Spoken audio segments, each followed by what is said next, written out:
We came to feel the music.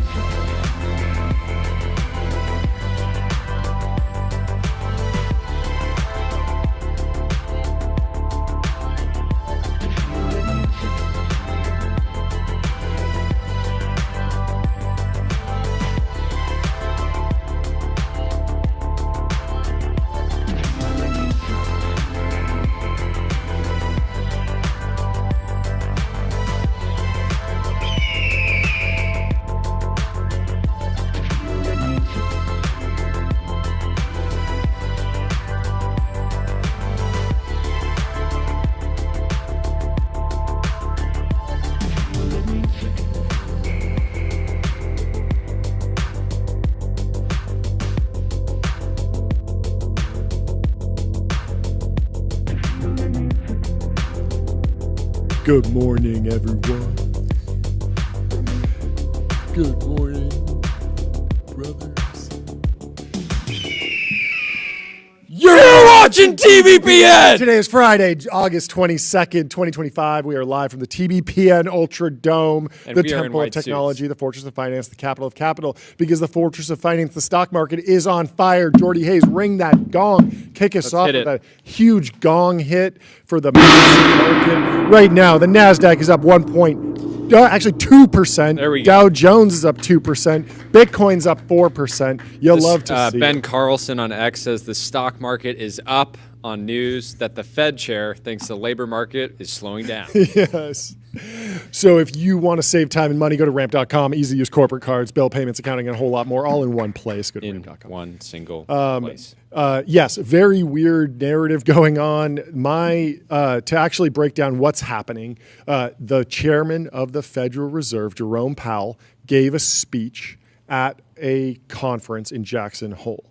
And so the stock market's ripping today. The Dow's on track for its first record close this year. I would have thought that happened earlier because the NASDAQ was setting so many records. But again, it's because of all the tech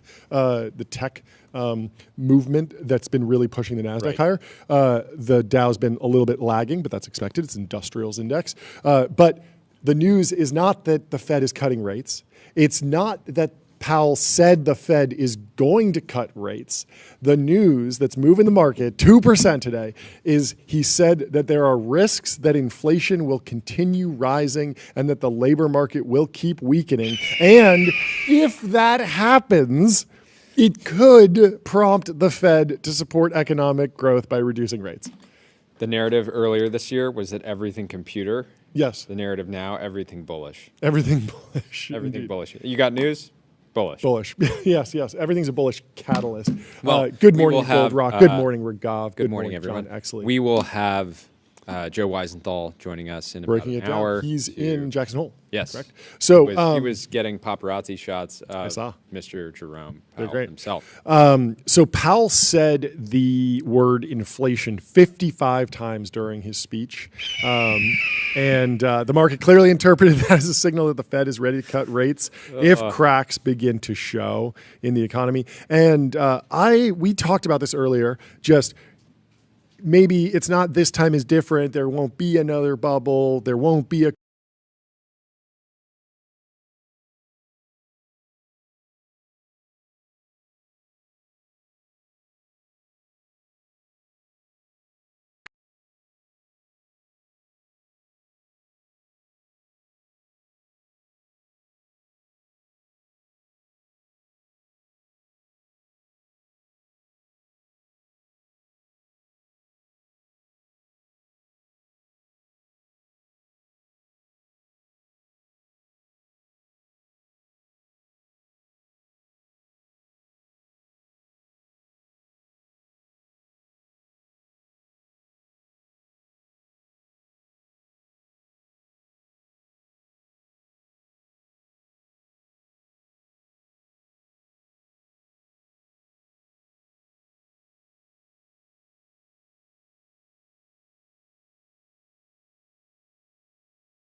of as a startup. And Jackson Hole, this particular bankers from other countries, academics, economic researchers, financial industry leaders, and a few journalists. Like, it's not really like startup central. Yeah.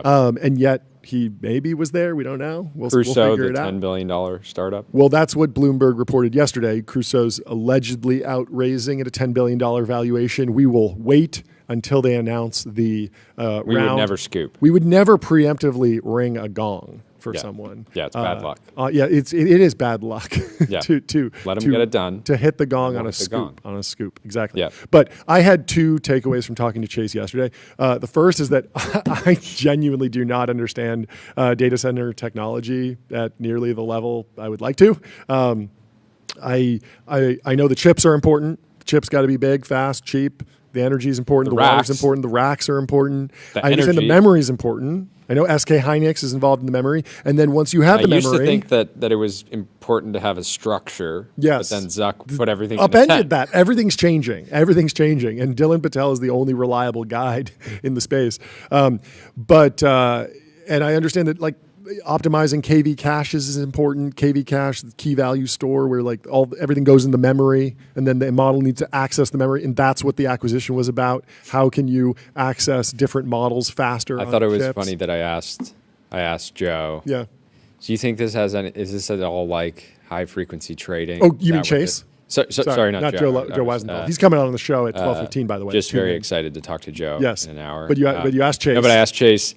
Do you think this is going in the direction of? Like, is there any way that running a NeoCloud would benefit from having a CEO with some experience in high frequency trading potentially? Is there any overlap in skill sets? just And he's like- well, I did spend a decade in high frequency trading. Jordy, did we? And if you think about it, I mean, it sounded like he had fed you that question. It was like, no, I totally. It was actually. Yeah, it was no, actually random. I just- actually didn't know I was that, just so it was wildly more- unprepared. Clearly. Yes, shallowly researched interviews. That's what you come to us for. Yes. But You can get deeply researched interviews elsewhere. there is someone whose whole thing is deeply researched interviews, and we're a big fan of his. It's Dwarkesh Patel, of course. Go subscribe.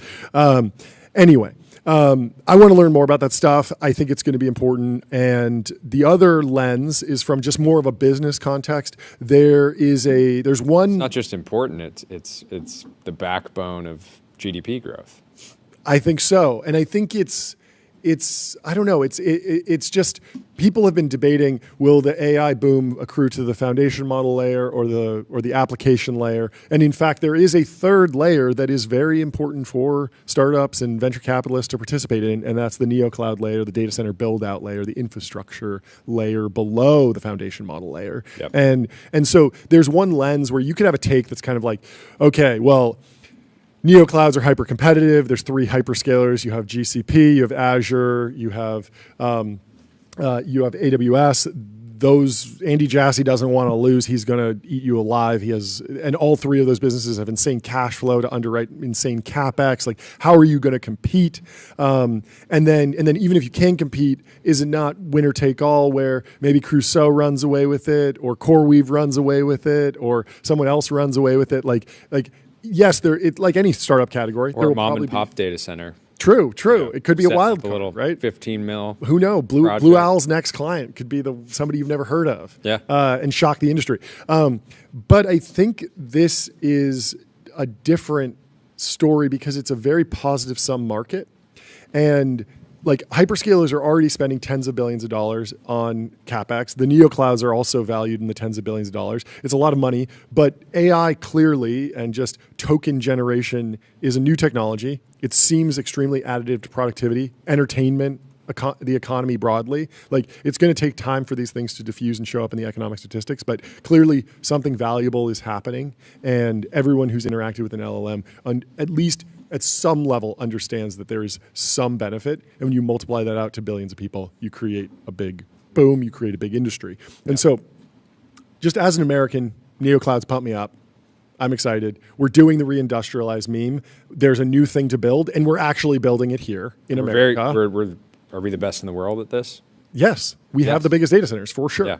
And we continue to. And then we have People like to say, Yes. we don't know how to build beautiful things anymore. go visit the Titan cluster. Yeah. Go visit Abilene. Yeah, Tell me go that's visit. not beautiful. Yeah, exactly. With a straight face, tell me that that doesn't bring a tear to your eye. Yeah. Yeah. And so, like, it's not just that we're building things in America, it's that we're building really big things, really ambitious things. Yeah. Like billion-dollar projects are happening. And because it's complicated stuff, like the KV cache and like what actually makes a NeoCloud win, what actually gets you to score higher on Dylan Patel and semi-analysis cluster max is this odd combination of reliability, uptime, cost, all these different things that should be table stakes, but aren't because we're in this new era of a different style of computing, a different architecture. And so the NeoCloud market broadly is kind of at a turning point. Dylan Patel just went on the No Priors podcast and dug into kind of this turning point. He said of the NeoCloud, there's kind of 4 potential next paths. One, you can move up to the stack, and so you have a data center. You can now offer inference APIs. So you want to not run Llama yourself or not run DeepSeek yourself. You just want the tokens. You just want to have an API that's affordable and reliable. Together and Nebius are already playing in this market. CoreWeave is rumored to be acquiring Fireworks for this exact reason. So CoreWeave has data centers. They're going to offer APIs. So an API as a service, not just the infrastructure as a service. Then the second path for NeoClouds is go massive. This is what Crusoe is doing. They're trying to build at gigawatt scale. No one's doing this, yeah? And so that creates differentiation where someone who's really focused on serving a reliable API that's easy to integrate and scalable, that they're not going to be as focused on all the different challenges it takes to build a gigawatt scale data center. Yep. And so if you want to build meanwhile, one, you have you're gonna go legacy Crusoe. players like Oracle that are just going for that same massive scale, but for a very small number of customers. Yep. And they might not be the obvious choice for a hyperscaler who wants to build a new. So Crusoe can sit and talk to all of the different hyperscalers and say, "Hey, we're the only game in town, or one of the few games in town. If you want to build a gigawatt data center, Oracle might show up, but people would be, wait, but you have OCI. You're maybe competitive with me. I don't know." So the third one is settle for commercial real estate returns. This is interesting to VCs because VCs are underwriting at 10, 15% IRR these deals. They want venture scale returns out of these deals, but some of the businesses that pop up in that mom and pop data center, you're by default going to get real estate level returns, which can be great if you're set up for that. But if you go into a real estate deal with Not venture expectations, you'll get burned. Yeah. And I don't think that real estate economics are guaranteed, because anybody in real estate knows that just because you have a plot of land with a building on it does not mean you're going to generate returns that even beat the T-bill. No, right? You definitely have to work hard to actually make the the fourth direction that the NeoClouds can go, and this is the one that we wouldn't recommend. It's go bankrupt, because there's many desperate NeoClouds slash prices unsustainably to fill GPUs, but this only delays failure. So if you're a NeoCloud, we recommend not going bankrupt. Just don't do that. Don't do that. Anyway. There was some news yesterday. Meta signed a $10 billion cloud deal with Google. Yep. Reuters reported this. It's a 6-year deal with Meta Platforms worth more than $10 billion. Yep. Under the agreement, Meta will use GCP's servers, storage, networking, and other services, said the source. And this is just interesting because, these are the two gorillas of the digital advertising market, right? Yeah. And they're normally competing for spend, right? Yeah, wasn't Buco Capital bloke was super bullish on Google for this happening? I think he was saying well, you were studying something. I studied the Goog. I think he's a big Google bull right now. Massive. He says, Google's at all-time highs. Oh, yeah. And he's taken a little bit of a victory lap. Sundar Pichai on an absolute roll. His entire thesis is nothing ever happens? Nothing ever happens. Love that. Well, Google, if you're listening, your next live stream for Google I/O, get it on Restream. One live stream, 30 plus destinations, multi-stream and reach your audience wherever they are. You can sign up for free. Do it. Stream. Anyway, someone from the Wall Street Journal took to the pages of the mansion section to tour America's most expensive home. Inside America's most expensive home, the Wall Street Journal paid a visit to the Aspen estate of billionaires Linda and Stuart Resnick. This is really the. I mean, I don't want to say it's the current thing in tech, but it's certainly like the most. It's top of mind. It's being hotly discussed. So it's for sale for $300 million. Let's hear it. That was not the sound effect I was expecting. It's 74 acres. It has a private lake, multiple houses, and a spa. I will read from this, and the team can pull up some beautiful images of this estate. It was a hot August morning when I visited the mansion, but in the great room... Mansion doesn't feel like quite sufficient. They need a new word. Like we said estate, they said mansion, but I feel like giga mansion or super mansion. You know, we have super intelligence, we have super cars, we have hyper cars. Maybe we need super estates and hyper estates. Hyper estate. Hyper estate might be the move. Yeah. I think we're coining this now. New coinage. New coinage. Well, drop. let's hold off on our judgment till the end of this to really Yeah. see if it fits the category. But I think that this is a strong contender to be called a hyper estate. A vast entertaining space with 30-foot high ceilings. There were roaring blazes in the towering stone fireplaces at either end. 2 fireplaces, love that. The billionaire owners of the roughly 18,500 square foot house, Linda and Stuart Resnick, weren't in town, but Linda had carefully choreographed my visit, giving instructions as to how I should be led through the house for the most dramatic effect. You love that. You got to be really optimizing for the tour. If you have a hyper estate or a super estate, people are going to want tours. QSBS rollover in the chat says large language mansion. Ultra compound. Ultra compound is good. Brandon. Chateau is also good. Chateau's a good hyper phrase. chateau. Do you know Linda and Stuart Resnick? I would love some background. I'm sure there's going to be a little bit of background in here, but I bet you can go a little bit deeper. Give me some extra background there. Oh, wow. Okay. Do you want to break it down now? Of goats. Okay, you do some research. I'm going to read one more paragraph, and then I want your analysis. We crossed the great room and walked through French doors onto a heated patio overlooking the 74-acre property. From there, the epic vista of the Continental Divide stretched out in front of me. I could see the outlines of distant paragliders swooping over Aspen Mountain. An infinity pool appeared to empty into the estate's private lake, where a swan-shaped paddle boat sat by a small dock. When the Resnicks saw this parcel of land in the early 1990s, it felt transcendent. You were looking at God, Linda had told me by Zoom from her primary home, a lavish Beaux Art mansion in Beverly Hills. You thought, am I really allowed to have this? 3 decades later, the Resnicks are looking to sell their Aspen home for $300 million, making it the priciest in the nation. If it fetches its asking price, it would be the most expensive home ever sold in the United States. Known as Little Lake Lodge, the estate John, comes... this is Linda and Stuart Resnick. Yes. They are looking fantastic here. They are stunning. Serving hair. Serving hair. Linda's serving hair. Yes. But you don't see this cut very much anymore. No. But I can see it coming back. Mm-hmm. You know, this feels like it was built for... the algorithmic feed, right? It's only a matter of time until Gen Z realizes if I can get my hair this is kind of the bigger, the evolution of the Zoomer perm. You could wear mischief boots, and rock this have hair your Labubu and have this hair, and then just drop somewhere on God for real, of course. Known as Little Lake Lodge, the estate comes with several houses for guests and staff in addition to the main residence. The Resnicks, who spend summers and holidays in Aspen, declined to say how much it cost to buy the land or build the estate. Much of Little Lake Lodge's value comes from its location about a mile from downtown Aspen, one of the country's priciest real estate markets, said the listing agent. Having such a vast acreage near the center of town is unheard of, she said, calling the property a unicorn.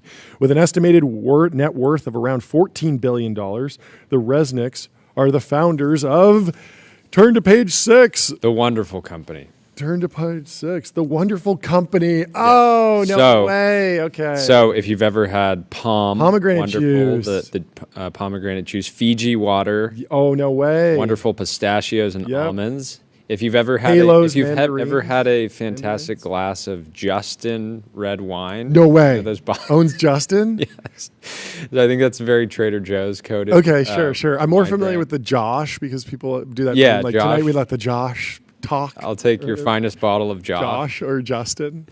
But anyway, so they have a bunch of agricultural businesses and This is crazy. brands. So Stuart is 88, Linda's 82. They've been married over 50 years, and they share 5 children from previous relationships. So they both, I guess, were married, had kids, divorced by 32 and 38, and then boom, 50-year run. Yeah. Building this massive compound. Little Lake Lodge is Linda's baby, a force of nature with a meticulously styled brunette Bob. The Bob got a shout out Bob. in the journal. There we go. Linda ran her own marketing agency before going into business with her husband. The Resnicks started coming to Aspen because she developed an interest in fly fishing in the late 80s. Interesting. After a visit to Jackson Hole, Wyoming, home of the actor Harrison Ford and home of where Chairman of the Federal Reserve, Jerome Powell, gives updates on inflation and interest rates. That's why you want a place in Jackson Hole, so you get easy access to Jerome. That's right. As we pulled up to Harrison's home, he ran out of his front door screaming like a lunatic. "They are rising," she recalled in a book about Little Lake Lodge she commissioned. To her surprise, her friend Skip Brittenham quickly dropped his pants as he rushed to get ready for fishing with Ford. I thought if grown men can get so excited about fishing that they drop their drawers and stand in freezing water to cast their lines, maybe there's something to this. I love that. The Resnicks started visiting Aspen in the summers so Linda could try fly fishing herself. They liked Aspen, which Linda described as a camp for grown-up rich people. In the early 1990s, they bought the land that became Little Lake Lodge. To build a house on the property, the Resnicks tapped architect Peter Dominic, who designs include the Grand Californian Hotel and Spa at Disneyland. That's amazing. And if you look at the pictures of this, there are some incredible touches. It has very log cabin vibes to it, and yet extremely utilitarian and feels very a bit like luxurious inside.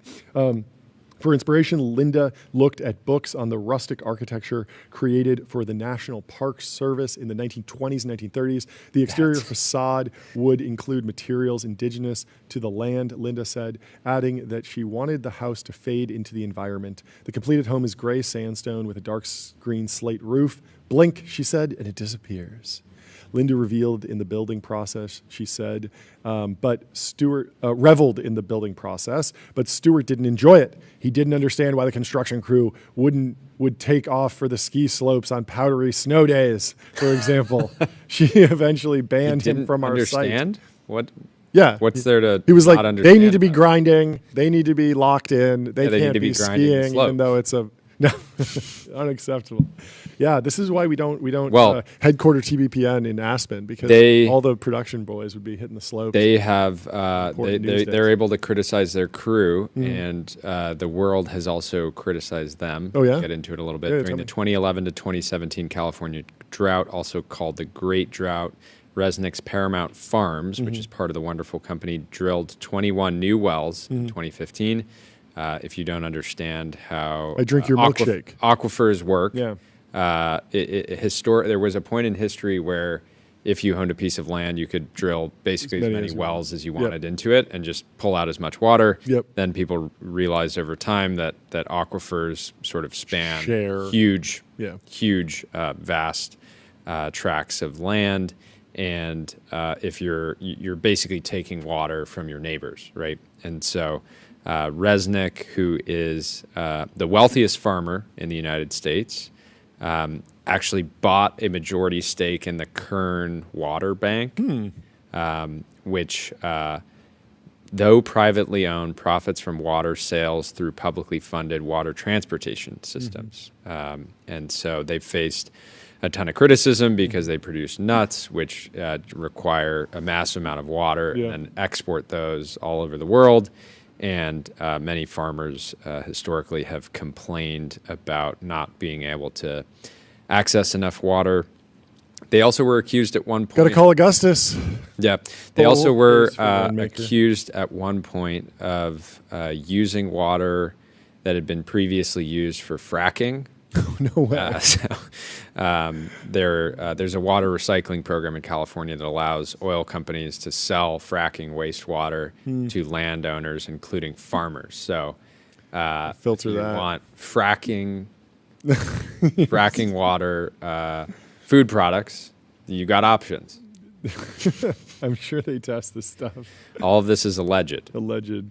The house is packed with trinkets and souvenirs from the couple's life and travels. The bathroom holds a collection of rubber duckies, a logo Linda had made for the house, depicting 3 of the property's ponderosa pines is emblazoned on the linens and towels. The primary suite, larger than most New York apartments, was specifically designed around mountain and lake views. It has a private office for Linda, his and hers bathrooms and closets, and an oxygen system to counteract the altitude. We talked about that in one of the first shows we did. This is very popular. If you're living at altitude, the new thing is getting oxygen pumped in to make the house internally feel like it's at sea level, and so you can sleep much better. If you need to sleep better and you're at sea level, get an 8 sleep.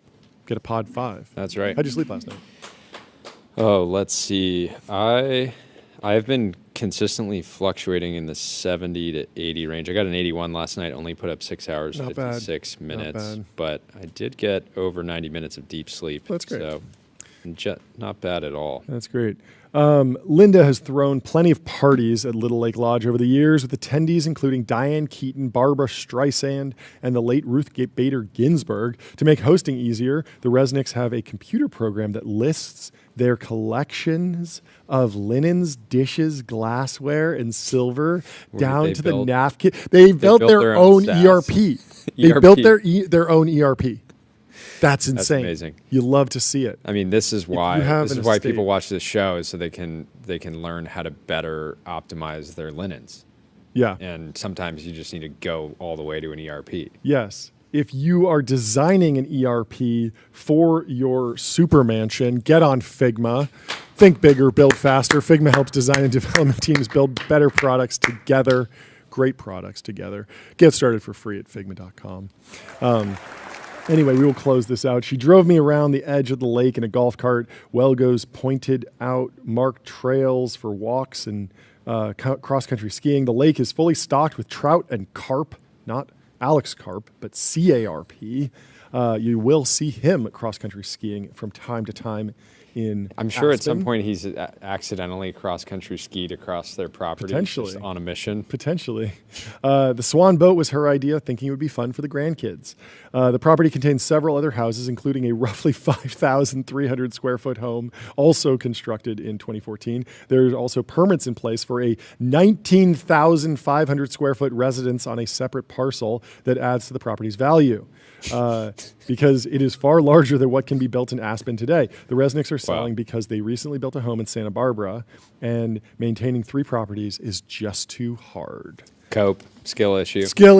Upgrade your ERP. What are you doing? The ERP needs to be like multi-talent. You need to move to the cloud. If that's on-prem, you need to move that to the cloud. It is funny the reasons that people make up. Like when you're selling a house, you have to make up a reason for why you're moving other than, I just don't want the place anymore. Yeah. And so it's always something. Oh, we should read this post. I didn't put it in the stack, but Kanye West's former mansion has relisted amid dispute. 5 months ago, things were looking up for the Malibu, California mansion abandoned by Kanye West. You know this story, right? This is such a It's so crazy. So Kanye West bought a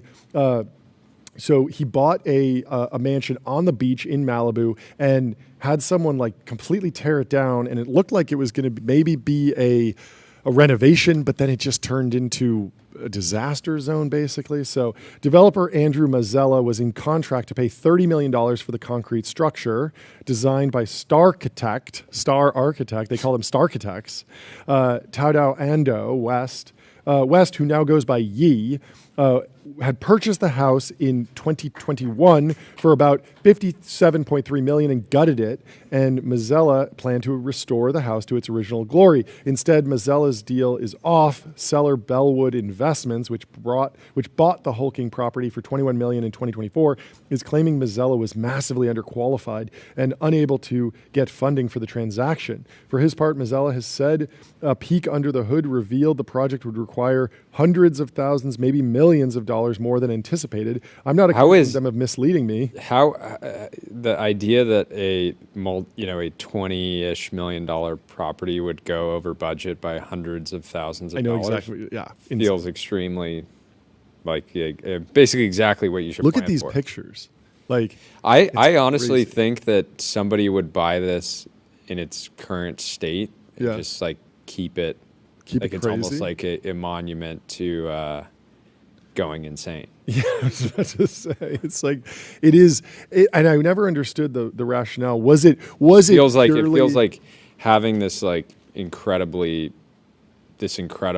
yeah, brutalist but beautiful home, and then just destroying. yeah.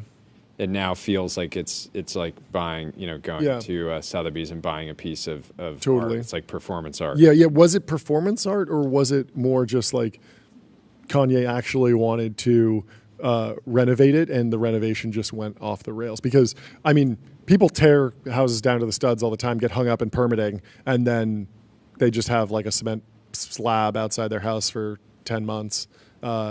Or 10 years. Speaking from experience here, like it is hard to do renovations.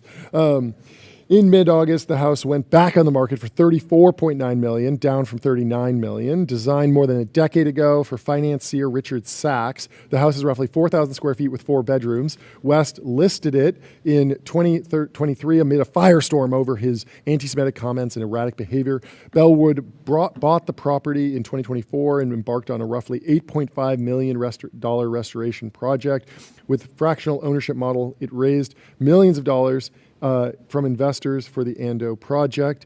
Then in March, Bellwood signed a contract to sell to Mazzella, a commercial fisherman turned developer who until recently was based in Montana. The Malibu project was to be among his company's priciest residential deals to date, but closing was delayed. Mazzella couldn't secure funding.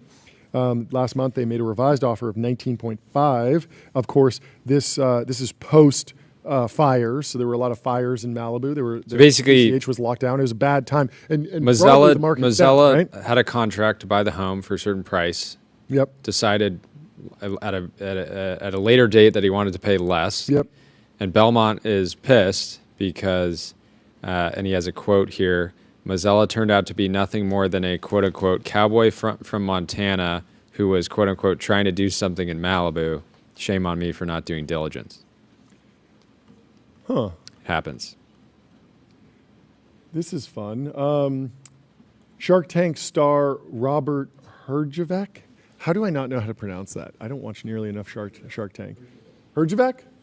Herjavec. Robert Herjavec is going from one super tall to another on Billionaires Row. Roughly a year after Herjavec sold his apartment at 157. Am I close? Yeah, you're right. Okay. Herjavec. Herjavec, for a tidy profit, he signed a deal to buy another one about 400 feet away on the same upscale strip.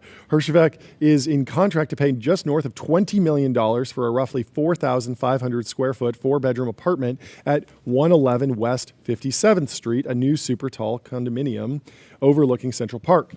The apartment has a formal entry gallery with white Makuba stone floors, a great room with 14-foot ceilings and floor-to-ceiling windows.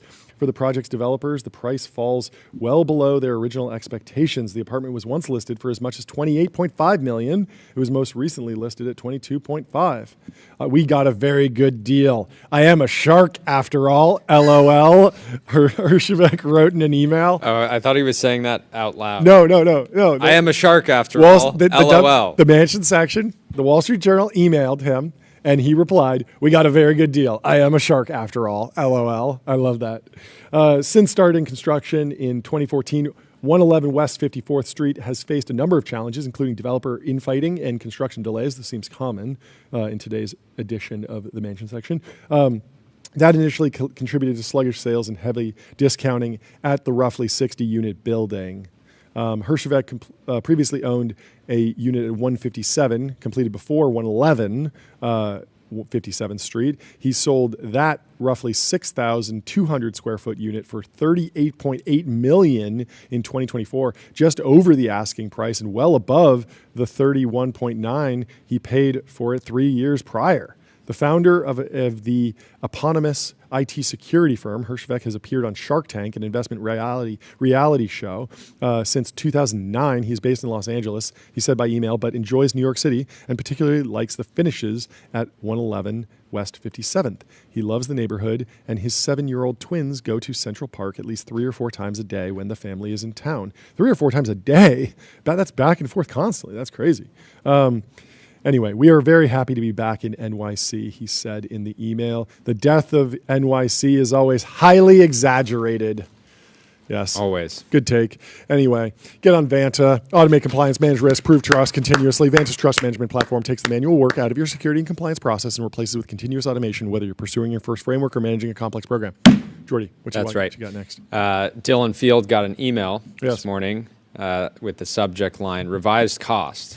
Dylan Field for the most influential visionary leader to watch in 2025. So if you want to be on the list for the most influential visionary leader to watch in 2025, be Contact sure. sales at tbpn.com, right?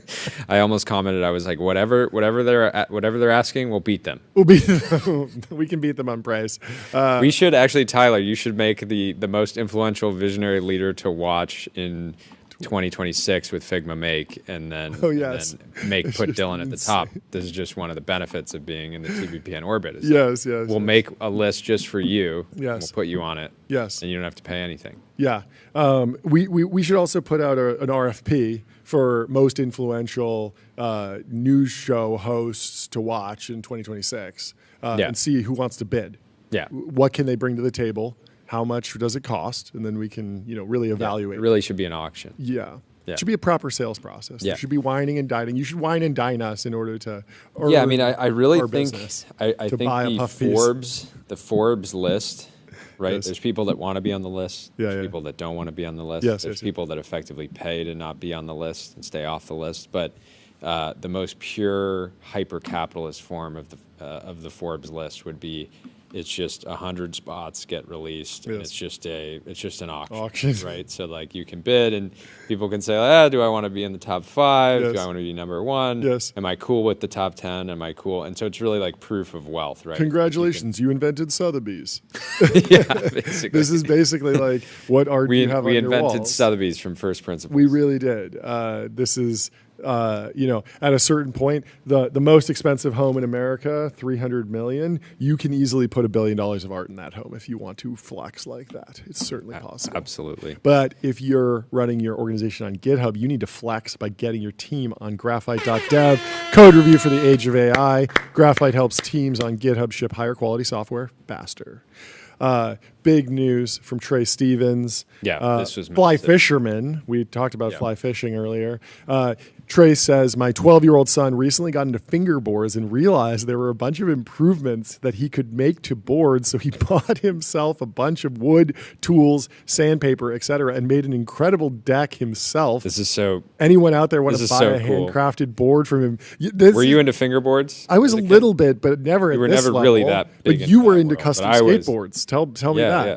Well, yeah, I had my first ever company was a skateboard company when I was 12. I figured out that I could manufacture boards in the Midwest for like $17.50, board? and I could Okay. and I could easily sell them for 35 to 40. Wow, so you were kind of like drop shipping, whereas we were looking at a real craftsman. It was not drop shipping. You were These kind of reselling someone else's labor. You weren't. You Yeah, weren't a okay, I craftsman. wasn't hand This whittling. is a I wasn't craftsman. whittling. This was a craftsman. And Yeah. how old were you at the time?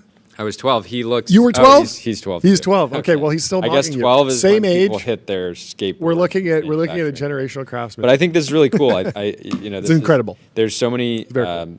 There's so many good ideas that when you see them, they're just totally obvious Yeah. and beautiful, custom.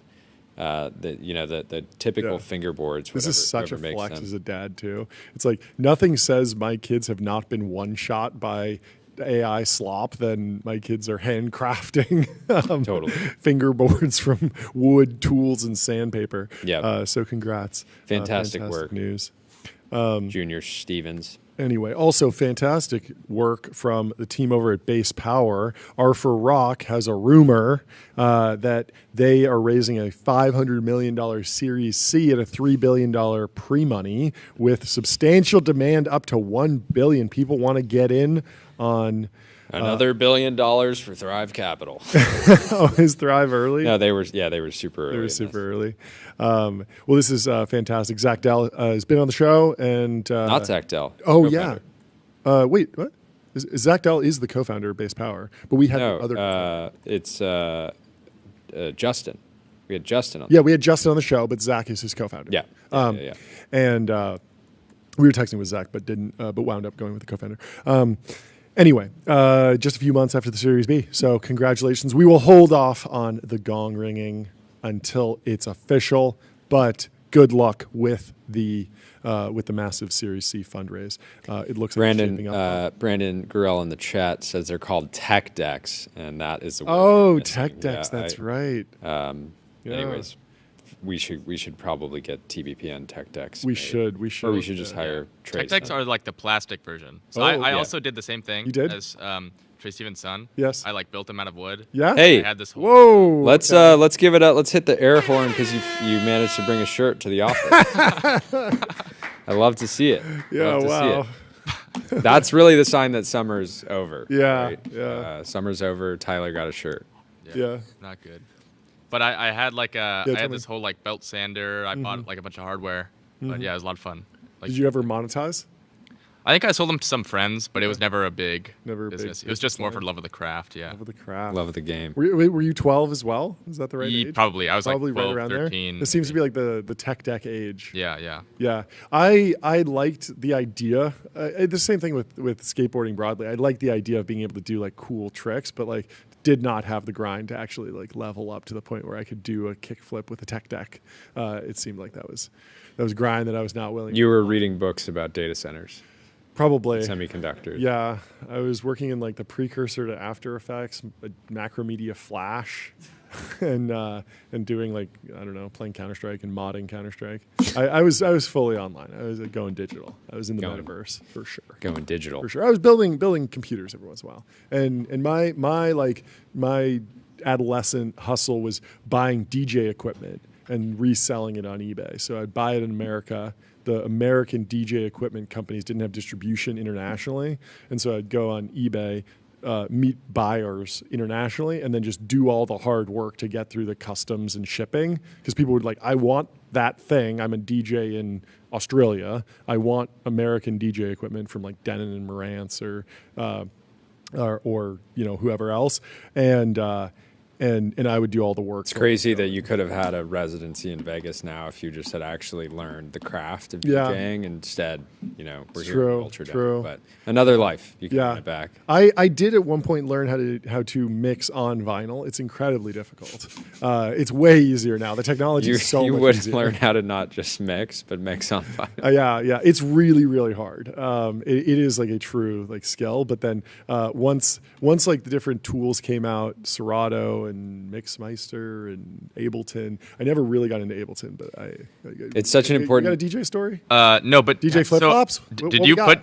Did you ever put stuff on SoundCloud? Because I think Yeah. Jacob Bernamaki has found your SoundCloud. I He always said that just to me. reposted things. I Okay. never put those were never your own. No. mixes. He I think he just said that I have good taste in like what I had retweeted on SoundCloud or something. Yeah. But I think I'm going to double down on flip flops as the nickname because No, it's just flops. well I like it because it's like a NeoCloud. What is Chase Lockmiller doing? He's flipping flops. Right? He buys flops for one price. He flips them for the next price. He's like a house flipper, but for flops. So he's flip flops. And I think that there's layers to the nickname. So I'm hoping it catches on. But if you just want to go flops, that's fine too. I like flops. Okay. Anyway, anything else from you, flops? What else is in the timeline? What's burning up the timeline? What's burning up flops timeline? All right, you'll come back to me. Okay, we'll come back to you. Well, we have we a will post tell you here. about Julius. What analysis do you want to run? Chat with your data and get expert level insights in seconds. Ask Julius to analyze your data. Your own Loved personal by 2 data million analyst. users and trusted by individuals at Princeton. 2 billion users soon. 2 billion I'm gonna call soon. it. I'm gonna call it.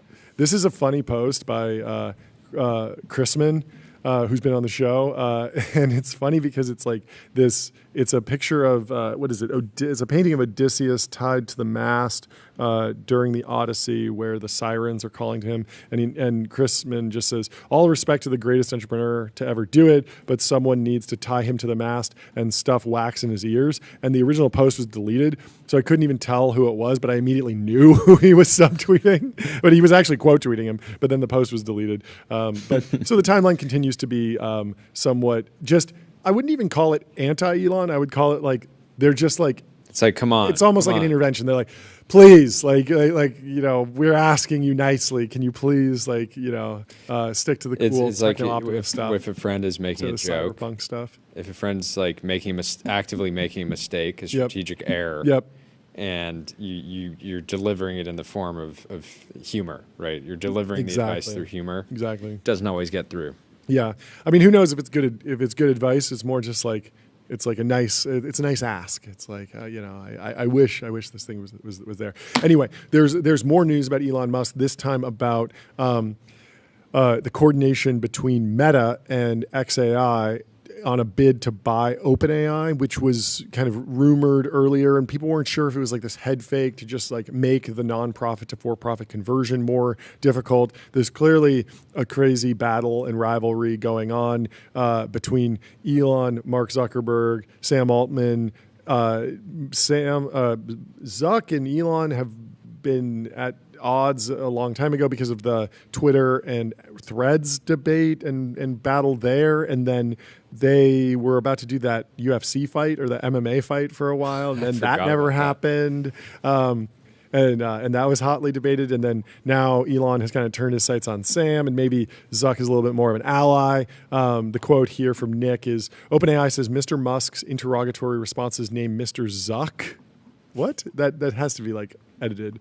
Name Mark Zuckerberg NS123 as someone he spoke with about potential financing or investments to bid OpenAI for $97 billion, which would be a 80% discount to the current valuation. Is that right? And this was like earlier this year or something. That's crazy to think about.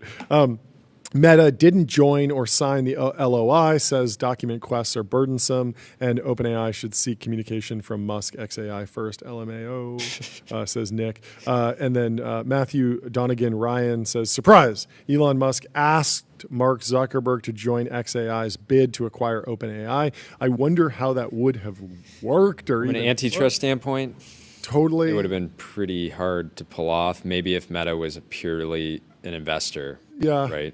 Well, I mean, maybe you say, hey, there's no monopoly in nonprofit research. I'm going to buy a nonprofit. Hey, I'm a social network. I sell Ad Senator. I don't have any exposure to nonprofits. So let me pick up a little bit of the nonprofit market. And so let me add that to my portfolio. Advancing, I just want to help create intelligence that benefits all of humanity. That's all, Your Honor. Anyway, ChatGPT is obviously dominant and has been on a run. If you want to get your brand mentioned on ChatGPT, you got to go to Profound, reach millions of consumers who are using AI to discover new products and brands.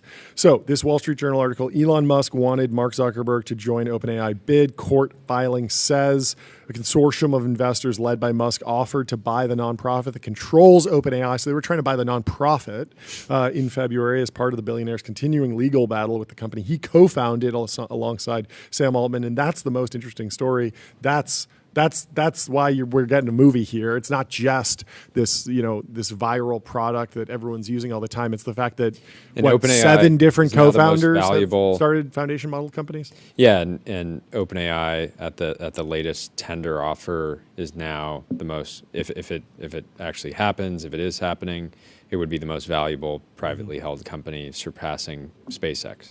That is crazy. Yeah. So there's probably just rivalry on market cap, but also rivalry over control of an important technology going forward.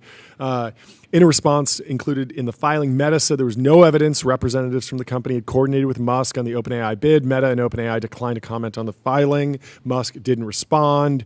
Any partnership between Musk and Zuckerberg would have marked a rare coming together of two powerful tech billionaires who have clashed publicly in the past and who are both heavily invested in the race to build the next generation of AI models. Heavily invested in building your next best friend, whether that's Ani, Valentine, Russian girl. Yes. stepmom. Did you know? Basically, every single Mag 7 CEO controls a social network. I'll run through them. Mark Zuckerberg obviously controls Facebook and Instagram, and I would call WhatsApp a social network as well. Sundar Pichai at Google controls YouTube. I would count that as a social network. Satya. Satya, gonna say. LinkedIn. Yep. LinkedIn, baby. GitHub.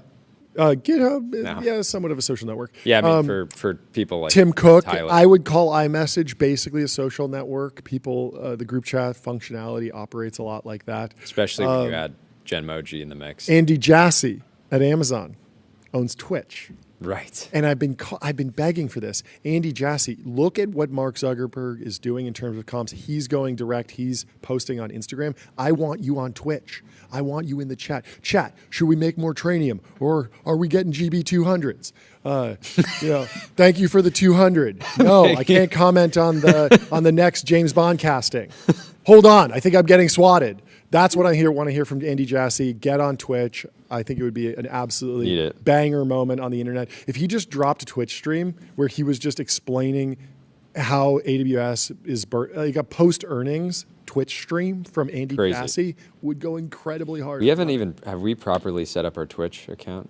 Yes, we are streaming on Twitch right now. We haven't done enough to actually grow it, and I don't know that our audience is necessarily on Twitch at all. But Twitch does have a fantastic live stream experience, and people who grow audiences on Twitch are really great. But I was talking to someone who's sort of big in the creator economy, and he was saying that. It is impossible to cold start Twitch. You have to be big before. You have to be big on YouTube and then make a bunch of announcements. I'm on Twitch now, drive a whole bunch of people there, and be in the top rankings on day one. And then also the default. We're big over there. We have one person watching on Let's Twitch. go. Yeah, I was going to say, reports show one viewer on How you doing? Somebody Welcome named to the stream. Cornstalk is Cornstalk. There we Shout go. out Cornstalk. Bobby Cosmic Thank says you I'm for on Twitch. watching Let's go, Bobby. Cosmic is on Twitch. There we go. We got a little army brewing over there on Twitch. Welcome to the team. Let's Twitch go. chat is underrated. Twitch chat is deeply underrated. Maybe we'll wind up over there, but we're happy to restream. We're happy to be Cornstalk, everywhere. Bobby, thank you guys for holding it down. Thank you for holding Twitch. it down. We didn't even know we were streaming on safe, Twitch. Safe space over there. I think we're also streaming on LinkedIn technically. Again, The so like a LinkedIn, few we gotta- viewers. We gotta step it up. the Twitch stream is popping off now. Let's go. There we I love go. it. Thank more you. than one viewer Thank there. you guys. Wow. This is awesome. Anyway, who else? Elon Musk. He's in the Mag 7 CEOs for Tesla. Tesla doesn't have a social network, but he owns X, right? And so you have six Whoa, John, CEOs. The Twitch, Yes. the fidelity on this, the The video live fidelity? stream on Twitch legitimately looks better than every other platform. Really? Yeah, Okay. it's incredibly Okay. high Andy definition. Jassy, he's been cooking. He's the cloud cowboy. He knows his infrastructure. Maybe he's going to pull us over. Andy there. Jassy, get in the Twitch Get chat in the right now. If Andy Jassy comes on the show next week, we will exclusively stream on Twitch for 2 minutes. I don't want to overcommit, but we would love to have you, Andy. We're big fans, but I don't know if it's actually a good. I would be decision honored go to hit over the there. gong for. But I will commit to doing a special one-time exclusive stream on Twitch if Andy Jassy comes on the show. I'll give him that. I don't know exactly what we'll want to trade. But anyway, my point was 6 out of the 7 Mag 7 CEOs own social networks. You know who doesn't? Tyler, who doesn't own a social network? Mag 7 CEO. Jensen does not own. Jensen does not own a social network. TikTok. But imagine TikTok. That's where I was going. The juggler. Yeah. The juggler. The juggler. If he bought how TikTok, you continue to he can Jensen run the it. Juggler. He can run it on the new cloud. He can continue to balance Yes. both U.S. and Chinese national interests Nope. perfectly. Can you imagine? Hopefully he doesn't drop a ball. Hopefully There's he doesn't zero drop a ball. competitive. There's zero competitive antitrust problems. He could build out the infrastructure to actually run TikTok profitably. He has the chips to do all the inference. Can do AI video generation. Like He can get you. He's the guy to get you more addicted to TikTok. If you're addicted sure, to TikTok for and you sure. want to be putting up more hours. I don't know why this didn't Give come it to to us Jensen. earlier. It seems so obvious in hindsight. He should definitely buy TikTok. But if he doesn't, let's say he wants to grow his own. I think DJX Lepton, the network, would be amazing. Just a pure social network, just for fans of pure play. semiconductors. I could also where you see could go and so talk about the other thing backside is power. Ellison- Go talk about HBM. Yeah. Ellison, he's gunning to be in the Mag 8. Oh yeah. He's on. He's the rise is Oracle's is, the obvious one. For and he TikTok. was rumored to be one of the bidders on TikTok acquisition. Yeah. So he knows that if he wants to be in the Mag 8, That's the way to do it. Eventually, You got to own a you social gotta have network. social You got to go network. direct. I could also see Jensen adding in messaging to CUDA. I think that would be interesting. There we So go. between AI labs, Yeah. maybe you send a little Bloomberg secret for over. AI researchers. Yeah. Oh, exactly. that would be Yeah. good. Just Yes. right More on the- lock-in for the CUDA network. Yeah, I want it right on the bare metal. I want For super sure. low level. For messaging, sure, yeah. low level. Yeah, you have to write a new. You have to write in CUDA to call, just like send a post. Yeah, write some kernels. in there. Exactly. Yeah. for sure. It acts as a gating. It's kind of exclusivity. Like how when Facebook launched, it was only for Harvard students. This would only be for AI researchers. And then all of a sudden, everyone's like, I gotta get on DJX Lepton, the network, the DJX Lepton network, the CUDA. We need a better name for the CUDA social network, something like that. CUDA book. Maybe that. CUDAgram. Get on CUDAgram. CUDA feed. CUDA feed. Anyway, if you're Honestly, building a just social drop- network, you got to get on Linear. Linear is a purpose-built tool for planning and building products that meet the system for modern software development, streamline issues, projects, and product roadmaps. If you're building digital products, I'm literally begging you to get on Linear. If you're not Begging you. already, I'm begging you. Begging Please support.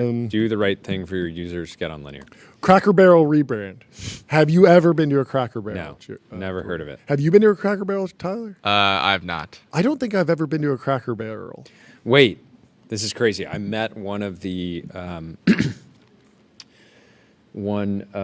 I think it's been I think it's still privately held.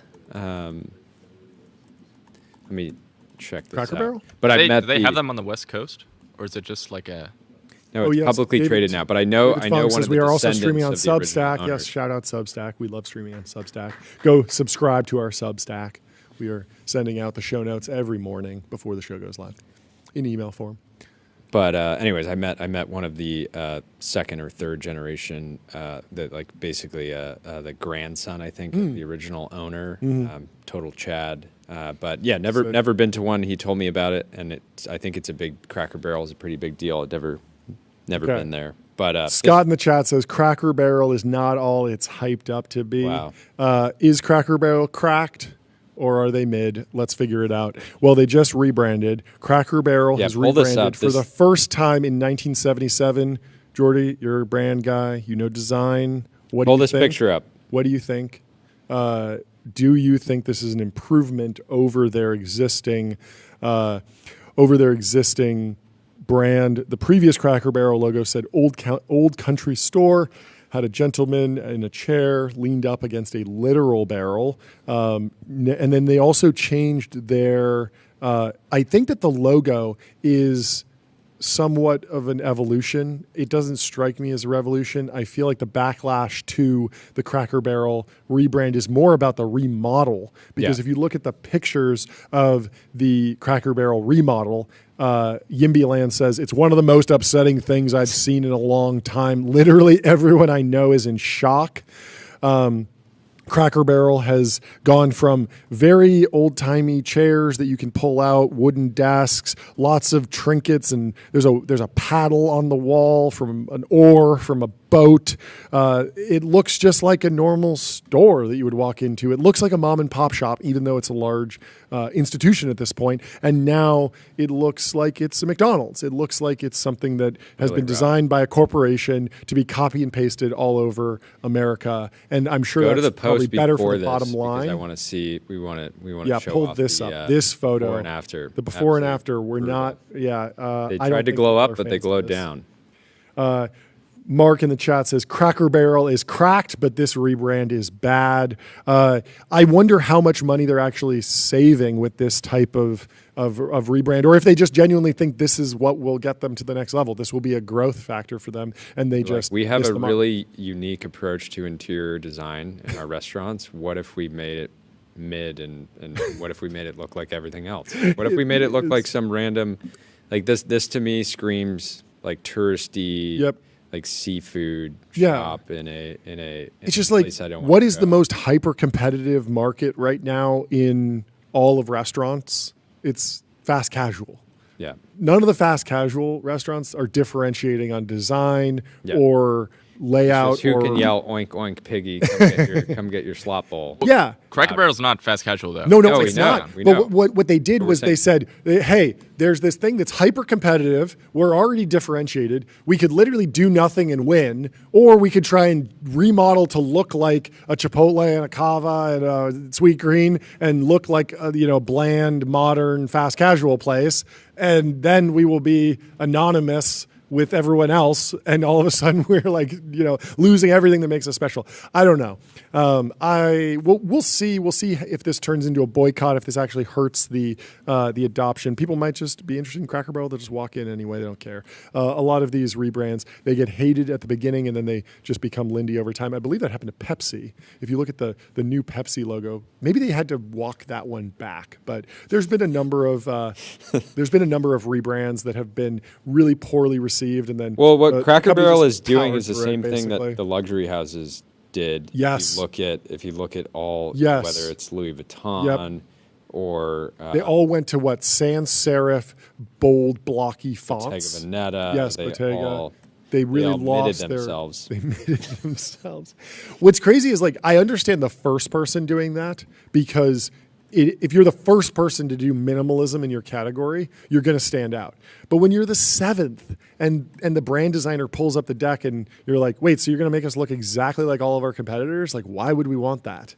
And you say, yes, that feels crazy to me. And that's what this feels like. Pull this picture up in the chat. This is all the. Oh, yeah, various houses. YSL, Balenciaga, Burberry, Berluti, and Balmain? Or Balmain. or They'll all switch back eventually. Yeah, I think they might have to, but I wonder. It's funny that they did this right as Gen Z, the new generation, says no, we want maximalist brands, right? So Yep. they'll all end up going back eventually.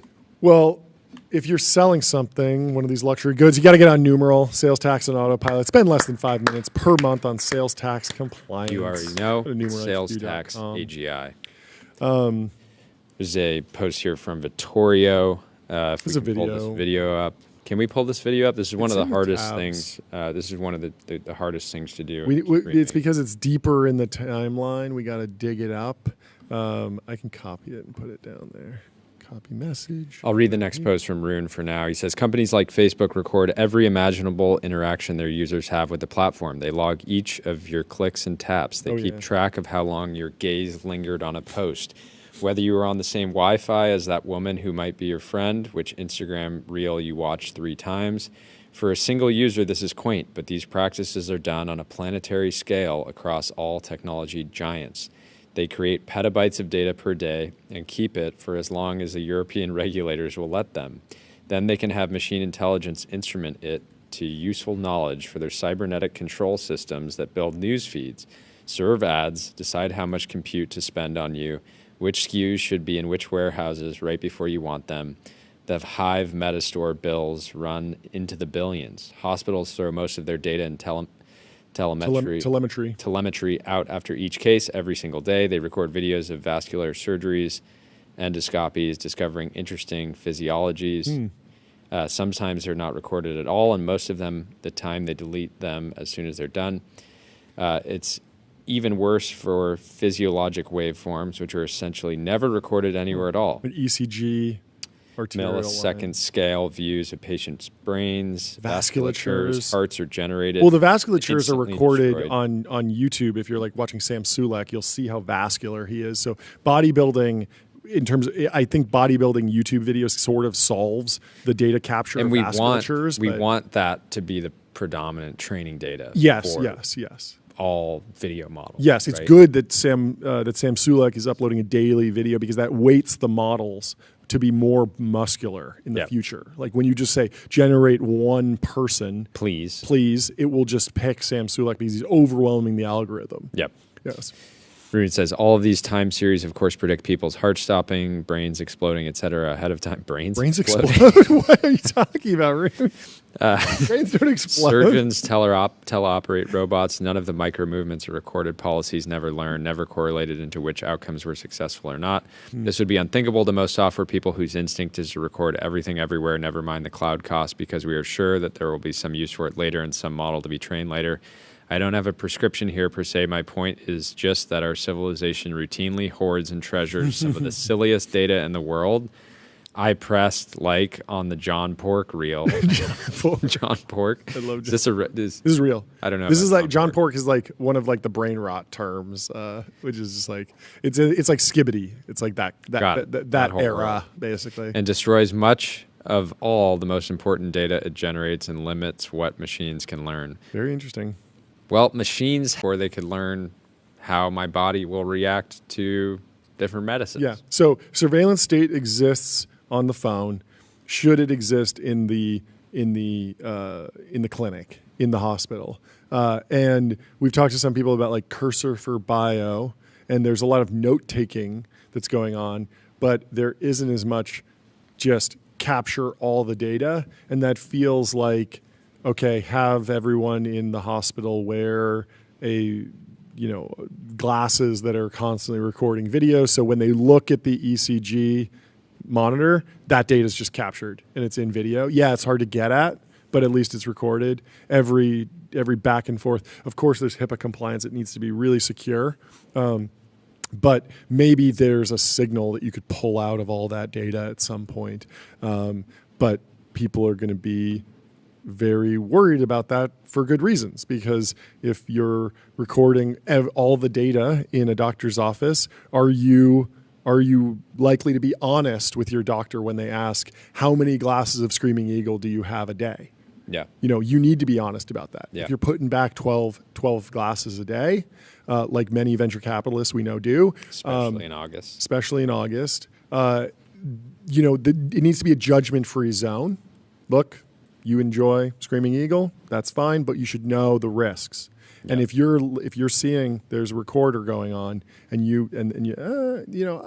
dabble, mm-hmm. I have 2 glasses, and you're lying, you're not going to get good advice from your doctor. That's right. Right. There is a trade-off here, but I like Rune's point here that we probably shouldn't be throwing out data if there's some usable. Yeah, just give it to us. I can be trusted. If you got a petabyte, we got some storage here behind us. We'll put some racks up. Yeah. I mean, there's been companies that have like teased this, like the technology certainly exists, the AI pins, the wearables, the Google Glass, the Meta Ray-Bans, all of these different products could find their way into, like with a pretty simple wrapper, like a HIPAA compliant data center wrapper, could find their way into the clinic, into the hospital. Certainly hasn't happened yet. Maybe it's a business opportunity. We will see. Anyway, Fin.ai, the #1 AI agent for customer service, #1 in performance benchmark, #1 in competitive bake-offs, #1 ranking on G2. I was thinking about this. We always say it's the #1 AI agent for customer service, Fin.ai. You could think about Fin as a company, as an agency. No one's really used that. Everyone says they're building agents. No one says we are an agency, because that's what we are an agency, like come a creative to agency. hire your agents. You come to us, hire agents. We produce agents. We're an agency. I think that's maybe the next catchphrase in Silicon Valley. Well, anyway. Farzad says, to me, it's become quite obvious that after Tesla builds the Roadster, they are done building cars with steering wheels and pedals. Every new platform from that point forward will be driverless. Mm-hmm. They will continue to tweak existing platforms, Model YL, super affordable 3 and Y, cheaper Cybertruck, etc. But as far as new platforms go, it's pretty obvious that they're going for a brand new TAM. Car enthusiasts are not going to be happy. You could make us happy by making a driverless car with a naturally aspirated V12. Yes. Right. Yes. But I don't need a steering wheel. I would give up the steering wheel if I got 12 cylinders and straight piped exhaust. Yeah. Do you think they will never act? He's predicting that they will never do Cybertruck. A humanoid in the front that would just manually shift for you. It's just because it's entertaining to watch. That's the final test. He's basically saying that they will never. The deeper read in here is that he thinks that they will never do a Cyberban, and I think that they have to. I don't think but is the that model. Not the YL. I don't think the YL will satisfy someone who wants Cybertruck aesthetics, Cybertruck durability, truly like load the entire family and go to Tahoe. Like the original Chevy Tahoe was designed for exactly that. Like go into inclement weather with the whole family and the dogs and all the gear. And they have the platform. It would be crazy not to build more stuff on top of the Cybertruck platform, like they did with the 3 and the Y and the S, right? They took that platform and they expanded it. Why not expand on top of the Cybertruck platform? But yeah, maybe they're just super pilled on driverless and they just never do it. But I would think that if you're taking the family to the snow and you have the big family hauler, the huge full size SUV, because the Model YL I think is still technically it's like a mid-size SUV. Even though it's the long wheelbase version, it's not as big as the Cadillac Escalade ESV. Not a true size Lord. It's not 220 inches, which is the true size Lord. It's like 200 inches, which is big. It's big, but it is like a mid-size SUV or full size. It's not extended like the biggest of the biggest, which I think is what people want. Anyway, let me tell you about Addio, customer relationship magic. Addio is the AI native CRM that builds, scales, and grows your company to the next level. You can get started for free. Addio. What else we got? Angela Strange. Got a good post here. Yeah. It's called Always Respond Quickly. Responsiveness is one of the most powerful superpowers you can have in work and in life. It's because speed wins, and responsiveness is the form of speed people can actually feel on the other side, whether they are a customer, a founder, a boss, or a friend. For a startup, this shows up as sales velocity, a buyer who emails 3 vendors with products that look very similar. One responds within the hour, schedules a demo that same day, and is ready to help them implement that afternoon. They may not have the best product or the lowest price, but they are the fastest, and that usually means they win. The same principle applies to customer success.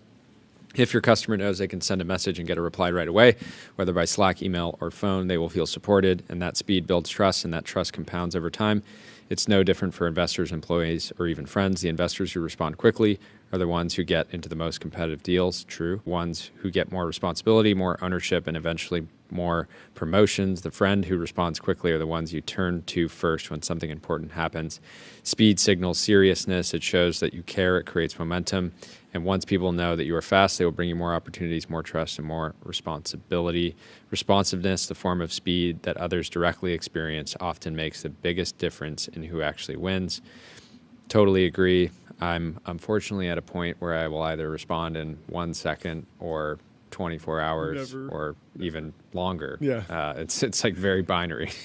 Yeah. What is never said when people say like respond quickly to everything is like, no, it's like respond super quickly to the super important things and do not respond at all to the random spam that you're getting. Like don't respond to the junk. And then there is stuff in the middle that it's like you can get to it in a week and it's fine. And it's really just like triage appropriately. But when there's something important, do it right then. Yeah. Don't have a single SLA for every form of communication. Like there are people in your life who you should get back to within 2 seconds. There are people who, if they come to you with something, you should just pick up the phone and call them. And there are other people who can totally wait and the thing is not important and you can catch up later and discuss whatever, they're trying to sell you or whatever deal you're trying to do. And you should probably take those. And then some of them you should just like, yeah, this is obviously slop. Like you sent me junk and you're going to the slop folder in my email. And you might already be there. Do you actually have a folder called slop? We do. Wow. Yes. And if somebody gets too sloppy, they get automatically added to that. That's great. Little tip for the people. 10Xers said phone addiction so bad that watching a movie feels productive. It really does. It really does. Last Saturday, I was like, something I'm important gonna watch the new Superman movie. I'm gonna sit down and watch this thing. Couldn't do it. I wasn't in enough of a productive mood. Anyway, public.com investing for those that take it seriously. They got multi-asset investing, industry-leading yields, and they're trusted by millions. And you know who else is trusted by millions? Joe Mr. Wall Street himself, who is in the president of Wall Street, TBPN Ultradome. He's in the Fortress of Finance, but he's also in Jackson Hole. How was it? Was it emotional? Was there a standing ovation? It's incredibly emotional. It's incredibly emotional. Incredibly exciting. That's amazing.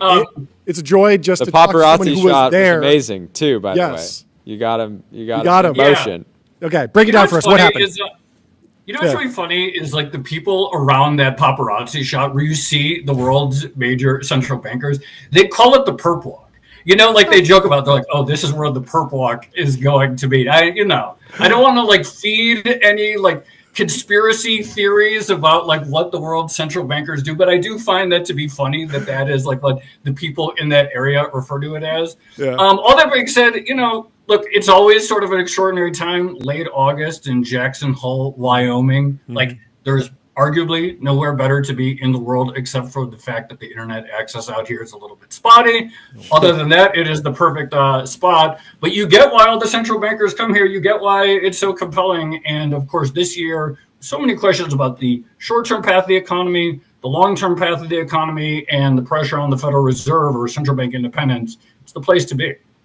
Well, I'm just glad that we got through the bear market of Monday to Wednesday. It was rough. Talk to me about how people read the tea leaves that is a Jerome Powell speech. I didn't have time to read the whole thing. I just kind of control F for inflation, and there were 55 mentions, which seemed high. But are people doing a deeper level of analysis here? Is there even a deeper level of analysis that you can do? Or is it always just him kind of like vague posting about what's going on in the economy, and then people read from it what they will? So I would say that typically speaking, the Control F approach is a very good approach to decoding monetary policy, except for this year. Okay. And the reason why I would say you can't do it this year is that every 5 years they announce the framework review, which is not really anything to do with the short-term path of monetary policy. It's more like how they're thinking about meeting their goals. So this was a framework review year. Got it. Year. And so therefore, there was just a bunch of words in there that are probably very important for like thinkers and long term that don't really reflect any sort of immediate thing. In terms of the immediate cycle, it wasn't a particularly extreme speech, but in terms of the immediate cycle, he flagged the labor market side of the mandate as being the source of where there's more concern right now, hence sort of keeping in play in a real way that September meeting, hence why the stock market got saved and everything is flying to the moon, hence why Ethereum is up 12% today, and so forth, like all of these things. Well, even Circle was up almost 10%, even though their revenue is tied to the federal funds rate.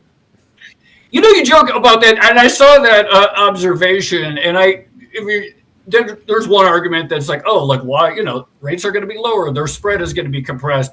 The fact that the stock is flying says to me, it's still more a crypto play than it is a bank, Well, it's also just a growing company and there's risk with the stock. Exactly. And so, lower rates mean I go more risk on, right? And it's just a trade-off.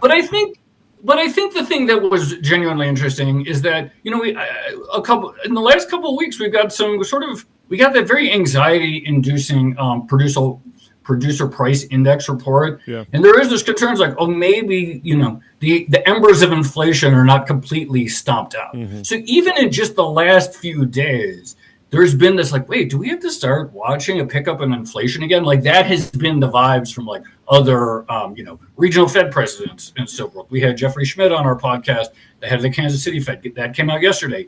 He was talking about, there are scenarios in which one might be talking about higher rates rather than lower rates, given where the stock market is, given where the unemployment rate is, given where inflation is, and so forth.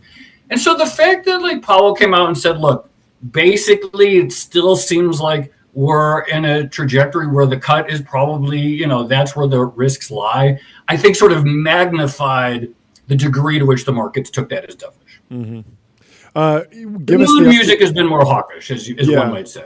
Yeah, give us the update on the labor market debate and where that sits. So there was like this revision downward. It seemed really bad, but then there were lots of people casting questions about how real it is, what it actually means. Like, what's the current thinking from the various camps?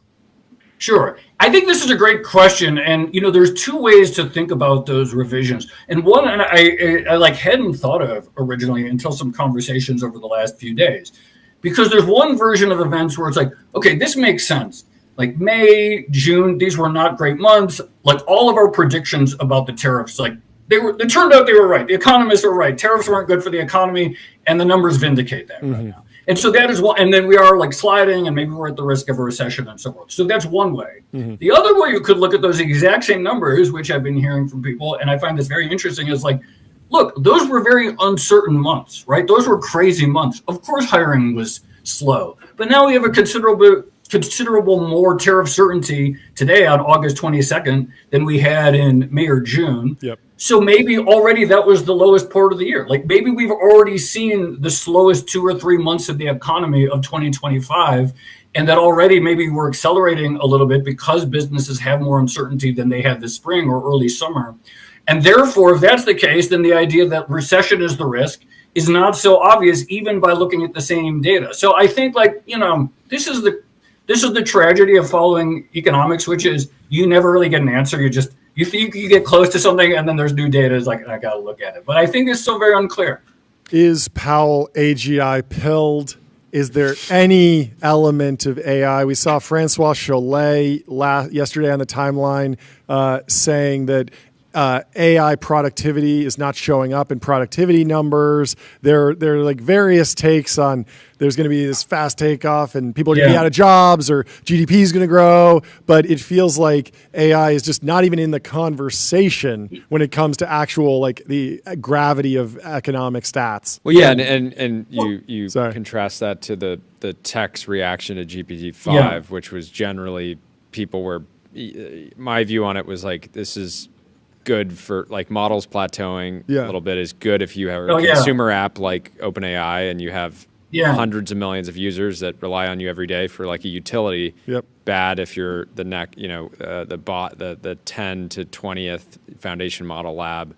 And so there's been general kind of bearishness on the timeline around AI broadly. Well, I'll say, look, I do not know what year Chairman Powell has for like when he sees breakout or takeoff. He didn't say anything about that today. But that being said, the actual formal theme of this year's conference is like, I forget, the labor market in transition or something, and talking about these big structural questions about the future of the labor market. And AI is absolutely one of them. I don't think there is a paper being presented on AI this year, but there is a panel, I believe, happening in that room to which do not have access. There's an interesting thing about Jackson Hole, which is that a lot of media comes who actually don't really have formal access to the thing, and so we just hang out in the lobby and try to flag people down, et cetera. There is a panel though that I believe is talking about AI. So I do think it's sort of top of mind, I would say, for many of these central bankers and economists from a sort of theoretical perspective, and probably less so, at least at the moment, from a policy perspective in terms of is any of what we're seeing in the labor market specifically, AI related at that point. But it's certainly top of mind. Yeah, that makes sense. We were talking to Chase Lockmiller from Crusoe yesterday. He mentioned that he was in Jackson Hole. He didn't say that why he was there, but I'm interested in some of like the various parties, what they get out of it. It seems like the central bankers from other countries need to know what United States Fed policy is because that will affect their economies. It's obvious why journalists go. It's obvious why regional federal bankers and members and economists might go. But who are some of the other characters that you're seeing, and like what are they getting out of this particular event? So I'll say two things. One is that prior to the financial crisis in 2008, I think you actually had more characters. I believe that you actually had like some of the top economists from Wall Street were formally invited to the event. And then there was a backlash. And so I don't think they got invites after 2008, 2009. So like it's actually narrow. But I sort of hinted at this at the top. I don't think I could stress enough that like the actual like late August in Wyoming, if you like fishing, like what do people get out of this? I do in no joking manner at all. Does it have to do with like I could take a work trip to Wyoming in late August and go fishing and hiking? I think this is a catalyst for more stable. This is a catalyst for more stable global markets because if you're a power player in the financial world and you blow up the global economy, you're not going to get invited to Jackson Hole. That's right. And so you need to bring the VIX down. You need to bring down volatility. You need to prevent the next recession. So if you're out there thinking about causing the next global recession, don't do it. You want to be spending Don't do it. Don't miss your chance to like get a chance to. Yeah, Please, don't do it. It's that simple. Just don't do it. You're going to get to go fly fishing. Come on. Yeah. It's that easy. It's that easy. What else? What else is on the economic calendar for the rest of the year that we should be looking forward to? When's the next Jackson Hole? Well, the next Jackson Hole is going to be next August. You know what Yeah. the funny thing is? The other regional. So this is the Kansas. Formerly, it's the Kansas City Fed Yeah. Monetary Policy Symposium. Again, the other regional Fed presidents, they actually have theirs that nobody ever talks about. Okay. There's an Atlanta Fed one that happens in Florida. I don't think Okay. you've probably ever heard of it. Yeah. There's a Boston one. No one ever really talks about it. Yeah. There are also those happen. The big thing is going to be the next jobs report, the August jobs report Yeah. that we get in early September, and the September Fed meeting. I mean, those September is a very live meeting in terms of we genuinely don't know which way it's going to go. Is the how much of the August jobs report will be the result of their approach to that report over the last year versus are we expecting changes in terms of how it's put together given the I forget the person who was fired over it. Yeah. What's the story there? I mean, look, I think the widespread expectation is that it is way too soon to imagine that something could change with the methodology certainly prior to the August report. I mean, the new guy who has been nominated, E.G. Anthony, he hasn't been confirmed yet or anything. I think the widespread assumption, and maybe the assumption is mistaken because it's 2025 and we live in a world where a lot of assumptions are wrong. Like the widespread assumption is that for better or worse, whatever like the sort of challenges of collecting this data under the existing approach, it's not going to change anytime soon. It's certainly not going to change by the August report. Now, if there's something else going on and everyone's wrong, look, I guess that's possible. But I haven't really heard anyone think that this soon we could have some scenario where there's uncertainty about that. We really got to get the other feds to step up their conference game. They should be going to Aspen, Vail, Park City, Big Sky. They can just go all around. Just the Hamptons. Why not? The Hamptons. Why not The Hamptons, Lanai, Hawaii? You know, really Why not? pulling the heavy hitters How and much- increase is there- that is there, incentive to not blow up the economy. Is there any concern on Wall Street with how levered up all these massive data center projects are? Right. We joked off there. It's like this is the first time that tech is levered up to this extent. Yeah. And it feels like Yeah. the next backlash against tech could very well be that tech blows up the global economy. Yeah. This is real. Look, I would say three things about that. Please. One is, tech got really levered up in a sort of classical debt sense in 1999 with the telecom bubble. So we do have, and that blew up. Yeah. And it, But so in the it more took us- recent it was- era, the mobile, et cetera. We're not as used to that. Two, just the sheer volume. You know what? I would say there's probably less anxiety about the sort of levering up part, or borrowing money to finance these data centers, even though that is the case. And there's probably more anxiety about just how levered the entire economy is to the stock market itself. And the stock market is both this engine of consumer spending, fueling this wealth effect, but also an engine of investment impulse. Because if you keep getting rewarded in the stock market for just more AI activity, that fuels it, and that fuels this sort of potentially snowball effect. And so I think that the anxiety is there is just a lot riding on the stock market. But then also, setting aside the financial market, setting aside debt, setting aside stocks, there's just a lot of dollars being spent into the economy in this one area. And when you look at other parts of the economy, it's caring for old people, and data centers. And those isn't three it things, dialysis? that's really just two things. It's like that's 1% what's driving of the the economy. Dialysis and 1% data of the centers. GDP is just dialysis. Yeah, and it's for growing. boomers. All these things are every year, it's insane. And so you look at the most recent jobs report. Yeah. The only sectors, 73,000 jobs added, and it was 48,000 in health and 25,000 in social services. So basically 73,000 jobs in caring for an aging population. So it's aging population and data centers, and that sort of feels like the growth drivers of the U.S. economy right now. And that doesn't feel insanely stable, given how much everything else is sort of riding on the wealth effect from the stock market. Well, how much longer are you in Jackson Hole? I go back tomorrow. Tomorrow, okay. So 24 hours to stabilize the global economy, talk some I can do sense it. into people. Get it done. Get I'm it on done. it. No excuses. Get it done. Thank I'm you on for it. I'm on joining. it. Get back Have to fun for out there, having me. Joe. Great to We'll see you. talk to you Take soon. care. Thanks for having me. Have a Cheers. good one. Bye. Bye. If you're looking to visit Jackson Hole, why don't you I'll be right find your happy place? Find your happy place. Book a wander with inspiring views, hotel-grade amenities, dreamy beds, top-tier cleaning, 24/7 concierge service. It's a vacation home, but better, folks. And Tyler, flops. Did you find anything on your timeline? We do have some breaking news in the chat. HE18N asks, do we read live chat? Yes, occasionally we can see it. We do read it every once in a while. We saw some breaking news in here that Apple is planning to integrate Google's Gemini AI into Apple Intelligence. We talked about this a lot, and now there's new article out about it.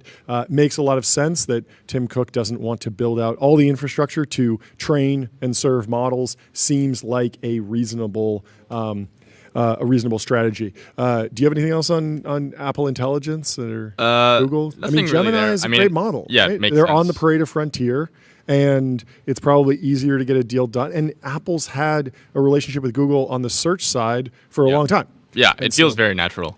But another post I like, please. I sent this in the X group.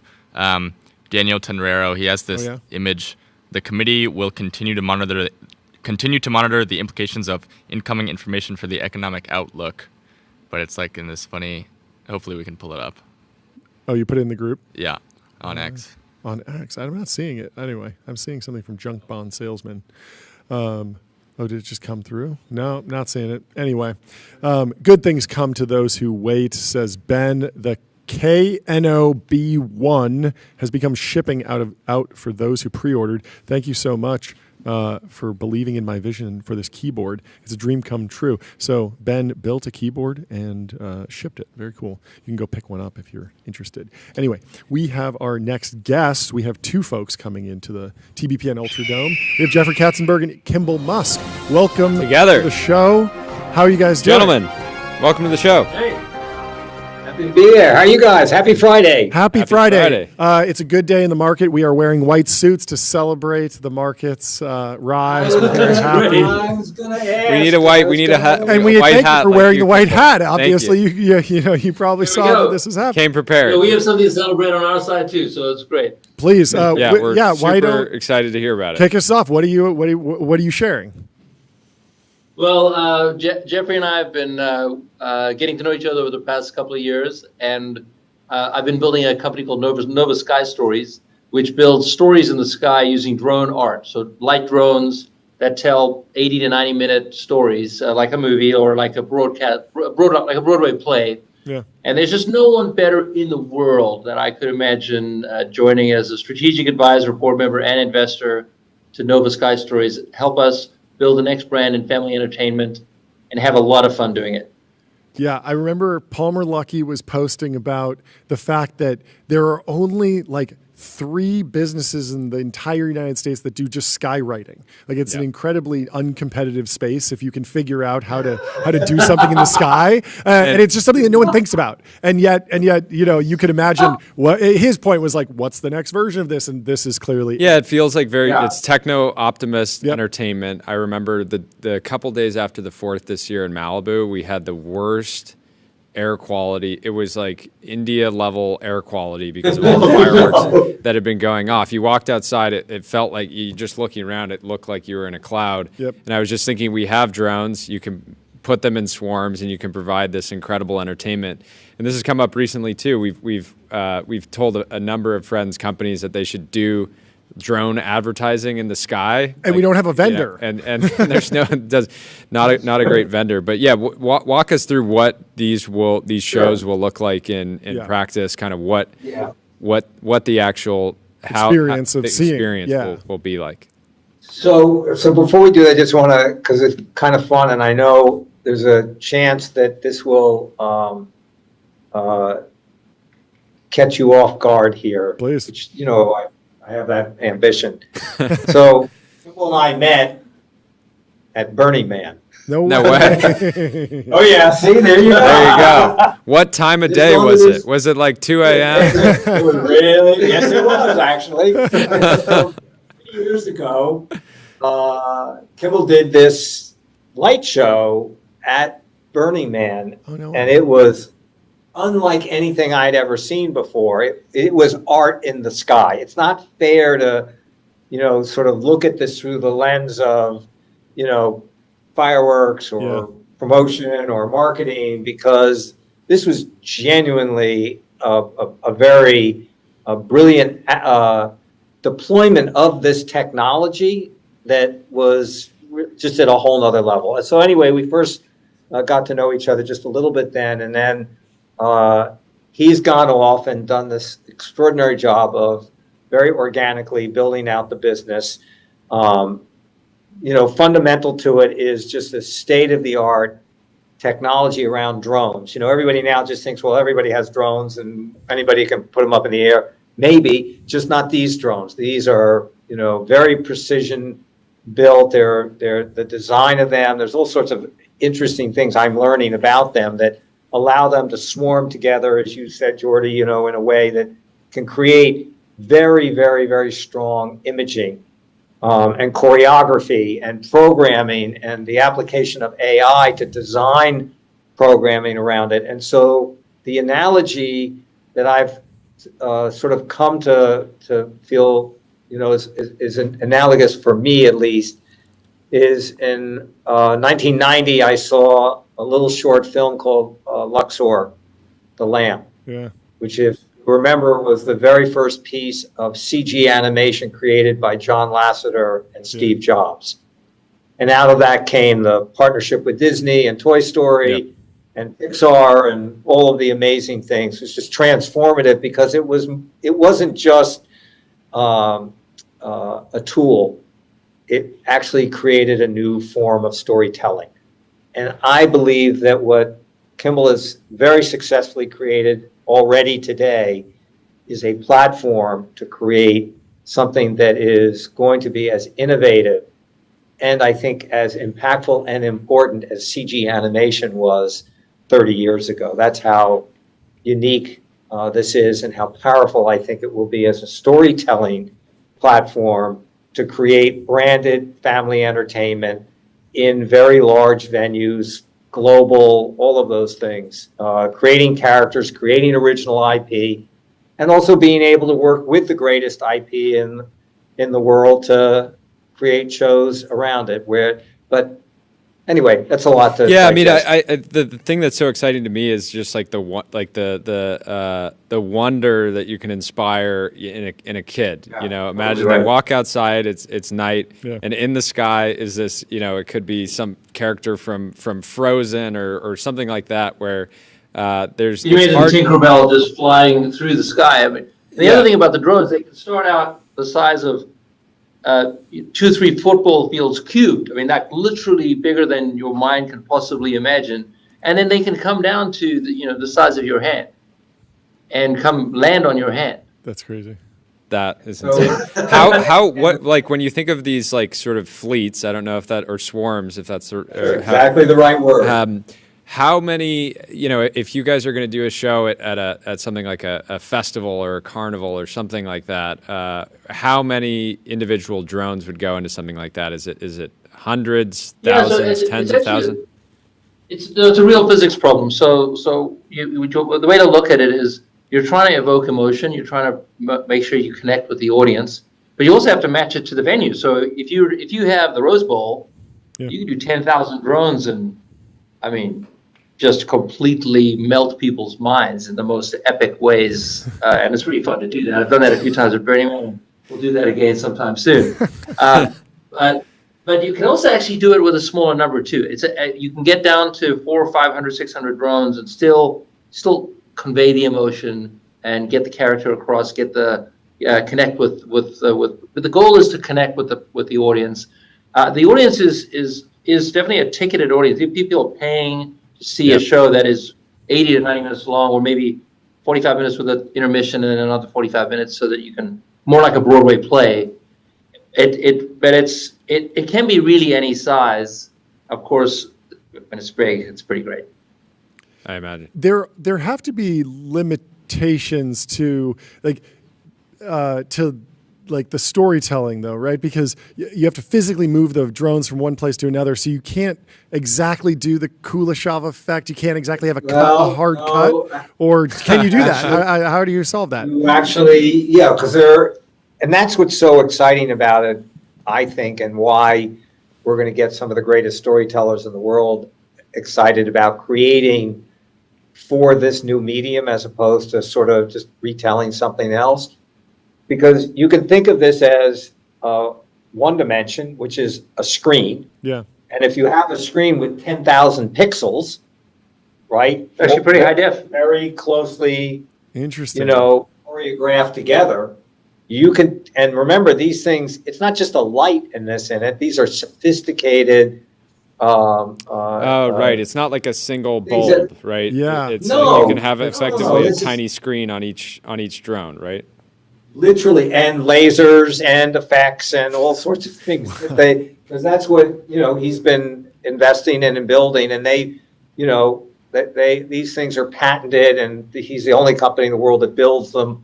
And so this is not like taking a, military drone or from, I mean, typically the ones that you see are these warehouse or military drones that are repurposed. Yeah. This is a division of Intel, and we're innovating on it for 10 years. First of all, safety. When you're flying 10,000 drones, I mean, something will go wrong unless you are absolutely dedicated to safety. And we're proud to say 10 years of Intel and 3 years with Nova, 100% safety record. Very proud of that. Wow. So you have to really think about safety. And then the level of sophistication just gets, that's where the fun comes in. And you can play with fire. I mean, we're actually, our drones can carry their own fireworks of all different kinds of shapes and sizes, not just like a typical firework. That is. For example, you can actually have a dragon breathe fire. Wow. It's real fire. Yeah. Yeah. So even just thinking about what you can do with fireworks, if you have a delivery mechanism into the sky. Yeah. Where like It's it's pinpointed. wild. Like you see the fireworks go up, and sometimes they have shapes, but it's still very random. It's not exactly as choreographable as you'd think if you had more precise control. Yeah, no, we're able to get a firework to go off with a 5-centimeter cube in space. It's just incredible. Yeah, I remember seeing. Where do you you don't have to dox the exact location, but how do you properly test this product when imagine you have to go far away from. We do have a secret location in Colorado. We're based in Colorado, Yes. deep in the Rocky Mountains, and it has to be pretty darn deep in there. Yeah. Because some of the shows we do will be 3,000 drones, and no one's allowed to see it. Oh, Yeah. sure. Because if they see it, it kind of ruins the surprise. We really want to. Well, and some hiker at some point will walk over a hillside and think Some other discovered- drone pilot will be. I'm going to fly my drone over and take some video. Well, yeah, put it on somebody's YouTube. going to think it's a UFO. You're going to need UFO. counter UAS for protecting. Would you guys ever? We love advertising here. We're big fans of advertising. Would you ever consider partnering with the right company? Is that a vertical that you care about at all? We do sponsorships. No, we do sponsorships all the time. Yeah. So someone will sponsor a show. Sometimes that simply means it's a thank you to them. Other times it is their logo in the sky. It just needs to match the audience approach. But we're all kind of figuring it out here. What we're learning with advertisers, they want to do the right thing for the audience as well. Sure. They want to be recognized for it. They want to build their audience or their brand. Well, what's the right way to do this? Well, it's all kind of new. So sometimes we go over the top, and sometimes we're not doing it enough. But also we're getting there. the thing you want to do is you want to learn from what people have done successfully in the past, but also mistakes that have been made in the past. And one of the things I think we would all agree about today is, I continue to love movies, love going to movies. I think it's a singular great experience going to with a couple of hundred other people and get on that roller coaster ride of a movie is very special. But honestly, sitting there for 25 minutes of trailers and commercials before it is beyond annoying. I mean, it just Yeah, it incentivizes you to show up late, right? Yeah. Totally right. So, but let me we should share with you a little bit, like, what's the ultimate goal here? And there's a little story that I've been retelling here the last couple of days because it does, sort of give me a perspective on this, which is that I remember going to see Elton John for the first time at the Troubadour. And then I remember 20 years later going and seeing Elton John at Dodger Stadium. And today you can see Kimball's Dream at the Troubadour. And it's pretty amazing and pretty spectacular. And you can see the talent and the potential of it. And 5 years from now, it's not going to Dodger Stadium and, during, seventh inning stretch, having a drone show for 10 minutes. It's going to Dodger Stadium to see a great Nova experience there. Something with a great story to it, huge production value to it, and as Kimball said, something that has heart and emotion, something that the whole family can enjoy together. And if you think about it today, there are really two principal uses of the big stadiums around the globe. Soccer stadiums, football stadiums, baseball stadiums. They're sporting events and they're concerts.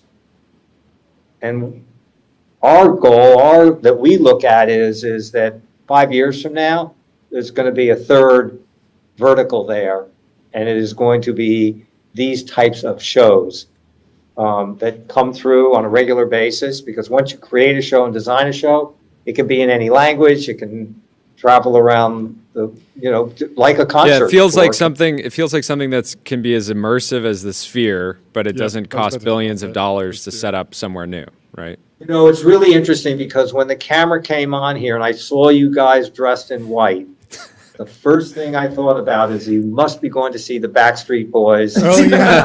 At the drone. We're always ready. We're always ready. I figure, okay, these guys are going to the Sphere to see the Backstreet Boys tonight. But you got the right uniform. Yeah. We do. We're always ready. I saw some videos of the Backstreet Boys. Are you guys? What's the? Well, I have a couple questions. One, how do you think about form factors in the long run? Is this something 10 years from now? Would I be able to hire some local company to set one of these up and for like my son's birthday? It's quite different. No, it's quite different. So the think about us. We are already operating in 40 countries. Mm-hmm. We go do events that are more. Right now, we're filling 3,000, 5,000 person event venues. So all ticketed. And then eventually we'll get to Dodger Stadium, more like 50,000 people. Mm-hmm. But the folks that'll do something more for a one-off event, which will probably get easier over time. Right now, it's still very hard to do this. You have aviation approvals and so forth. It'll be someone else. Nova, our goal is to build the next Pixar. We want to. Although on the other hand, Jordy, I mean, given the track that you're on, 5 years from now, you could hire Elton John to come play. There we go. Play a birthday party at your house. Yeah. Right now. That's what I'm saying. We all have mutual friends that might say it's worth it for me to hire Novo for my kid's birthday party. I'll give you guys, $5 million bucks. Right? I spoke too soon. Yeah. As I understand it, everybody does privates. Yeah, everybody. What do you guys have planned? What do you guys have planned for Burning Man this year? I'm assuming you're both going back. I'm going to make it out next week. Enjoy the week. It's my 27th year, so I'm going to go out in a row. I work with a lot of the artists and love the event. I do it for the art. It's just so wonderful. Have you guys gone? I've never been. Never been. Might have to go if this is going to be there. We could be the first guys to. I mean, we can't be the first guy.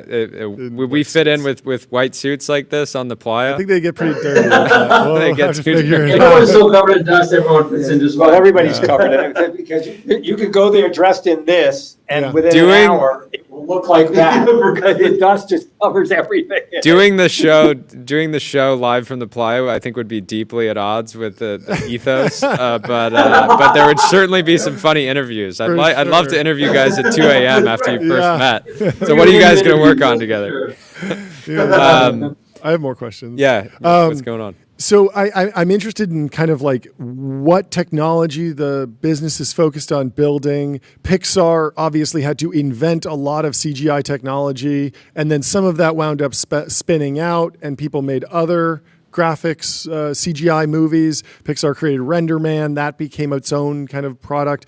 I imagine that like the software to let an artist actually create on a fully three-dimensional canvas, but not just pixels on a screen, actually a physical canvas of drones flying around. There are limitations. There are physical simulations that need to run. I imagine that you'll need to build a system for that. Is that internal? Are you going to partner with someone on that? Yeah, so our version of RenderMan is called Genesis. Okay. And so what animators do, and we're recruiting, so shout out to all the animators out there, we're recruiting the best animators in the world. We know how good you are and we want you to join our team. And our version of RenderMan is called Genesis. And so what an animator will do is they might use some of the tools they're more familiar with, like Cinema 4D or something, to get started. And then they upload their ideas and animations into Genesis, our version of RenderMan. Yep. And it converts the whole piece into drone, managing the physics of the drones. Yeah.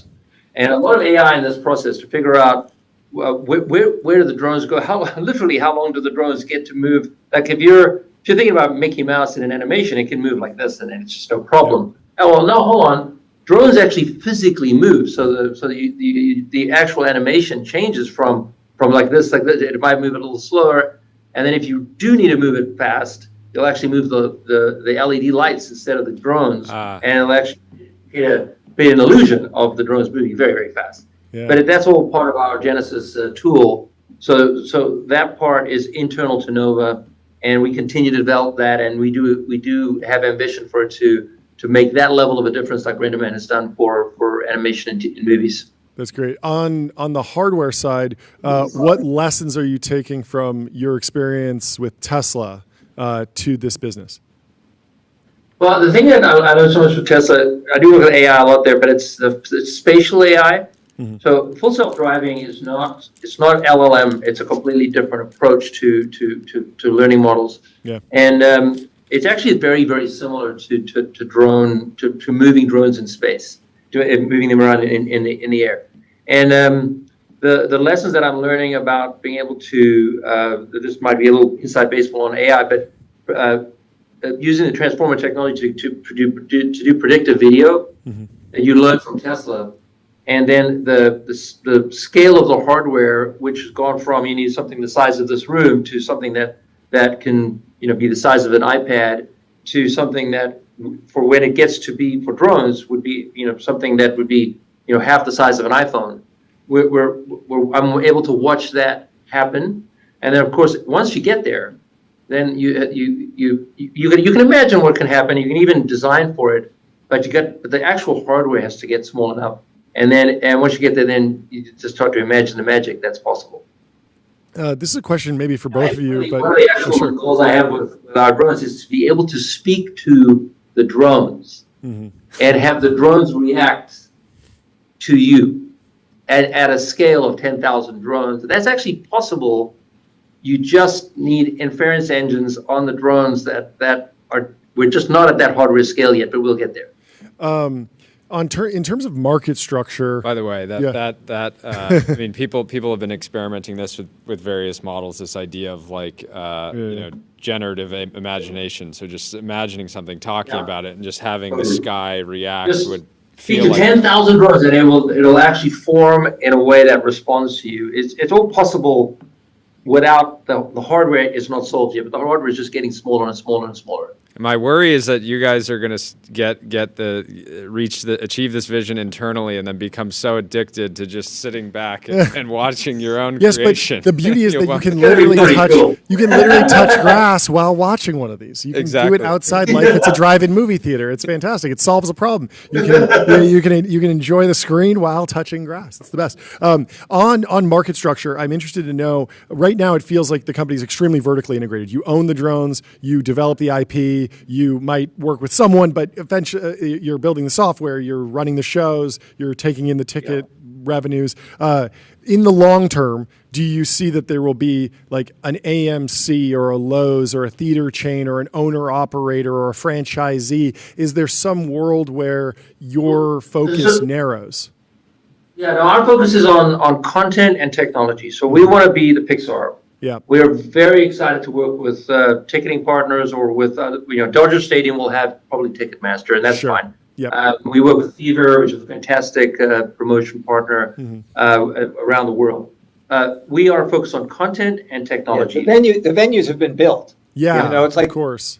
you don't need to build movie theaters or own movie theaters to be in the movie business. And you're at the whim of whoever controls the ticketing for that venue. So you do have to work with whoever that is, and we're agnostic.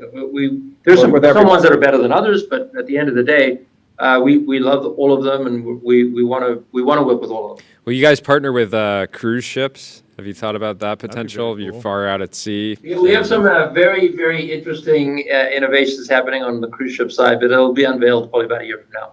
Makes sense. Anything else, Jordy? No, this is super exciting. Thank you guys for coming on and sharing. Thank you so much. I just want to ask, make sure to be careful flying these over the Amazon. There's some uncontacted tribes. Yeah, if the first thing, I don't know where that idea came from. if the first thing that they see is a Nova Sky Story, I think it'd be to recover. So, anyways, great chatting with you guys. Come back on anytime. So send us a selfie from the Backstreet Boys tonight. So. We will, and send us a selfie from the playa. Yes. That's right. You got it. We'll talk to you soon. Awesome. Cheers, guys. Have a good rest Have a good of your one. day. Thanks for having us, guys. That is just wild. I honestly am so excited for those to be everywhere. For sure. I want Sky Stories everywhere I go. And you know what you have to settle for until Sky Story is able to run out-of-home advertising for you? AdQuick. AdQuick.com, baby. Out-of-home advertising made easy and measurable. Say goodbye to the headaches of out-of-home advertising. Actually, only AdQuick combines technology, out-of-home expertise, and data to enable efficient, seamless ad buying across the globe. We've talked I know what AdQuick you're going to say. If you actually want to do a drone show right now, drone ads. AdQuick can help you get set up with them. Yes. So you should definitely billboard engage with in them. the sky. And somebody's got to do it. Run some out-of-home ads. What Elon says join XAI and help build a purely AI software company called Macro Hard. Microsoft Macro Hard. It's a tongue-in-cheek name, but the project is very real in principle, given that software companies like Microsoft do not themselves manufacture any physical hardware.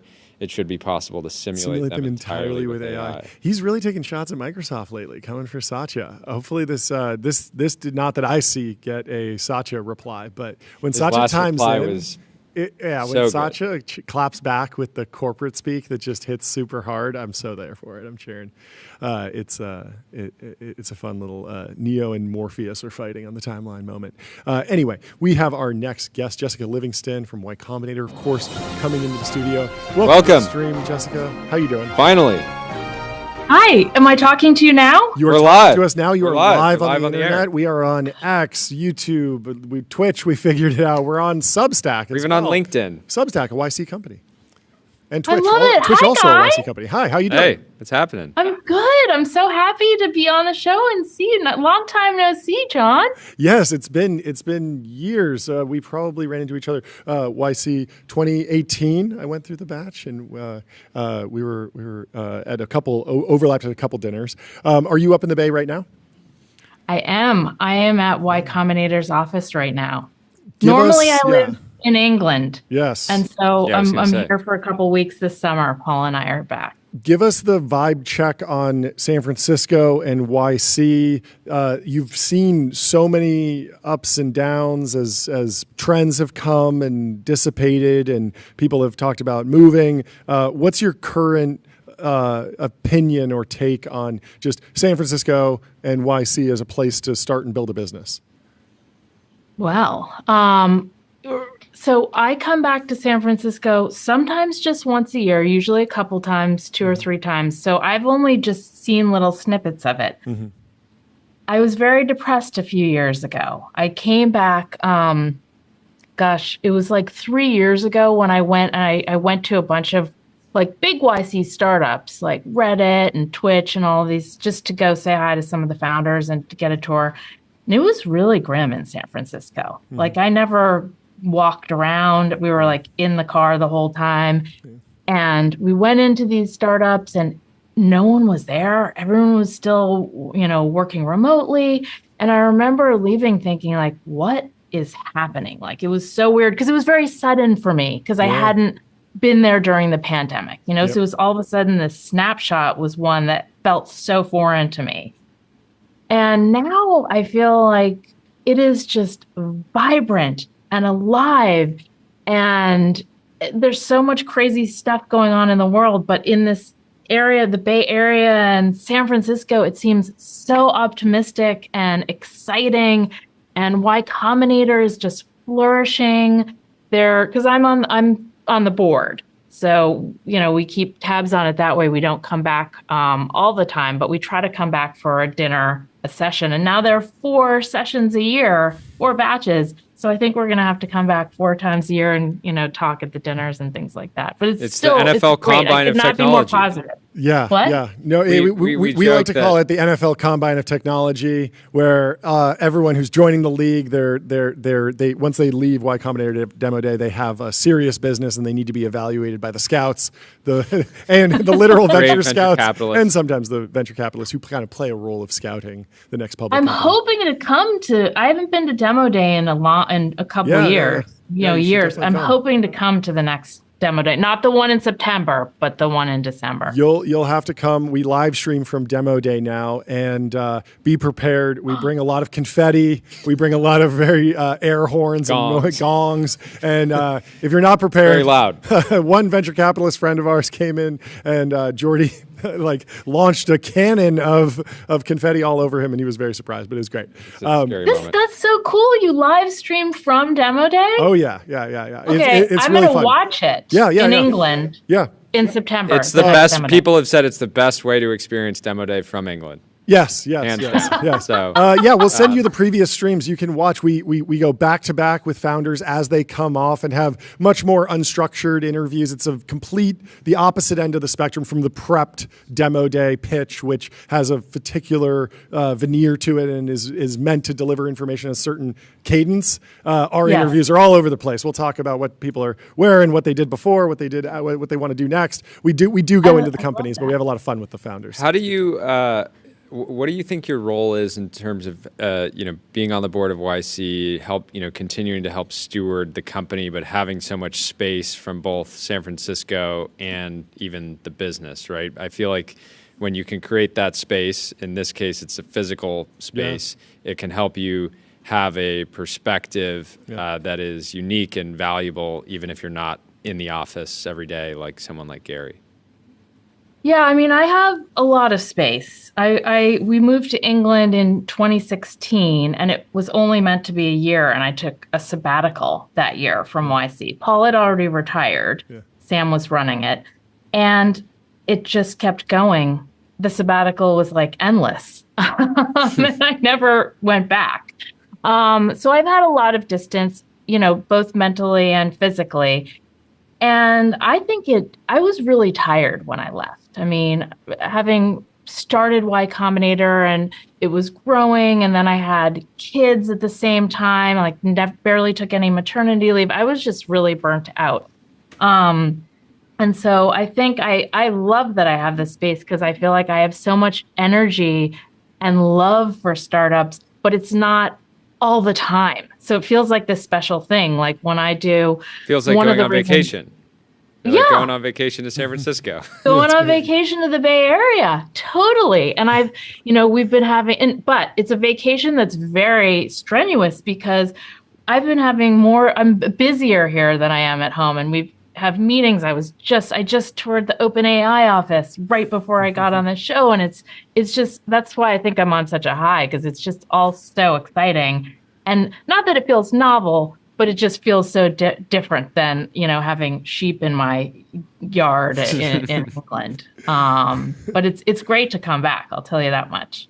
Yeah. On YC, can you help me understand the different eras of what made YC outperform other groups or investors? I've heard someone pitched this narrative of like the original brilliant insight of YC was that a new grad who was talented could not just walk into Sand Hill Road and get a meeting and raise money. And so there was this unique opportunity to take risk on younger and earlier stage founders.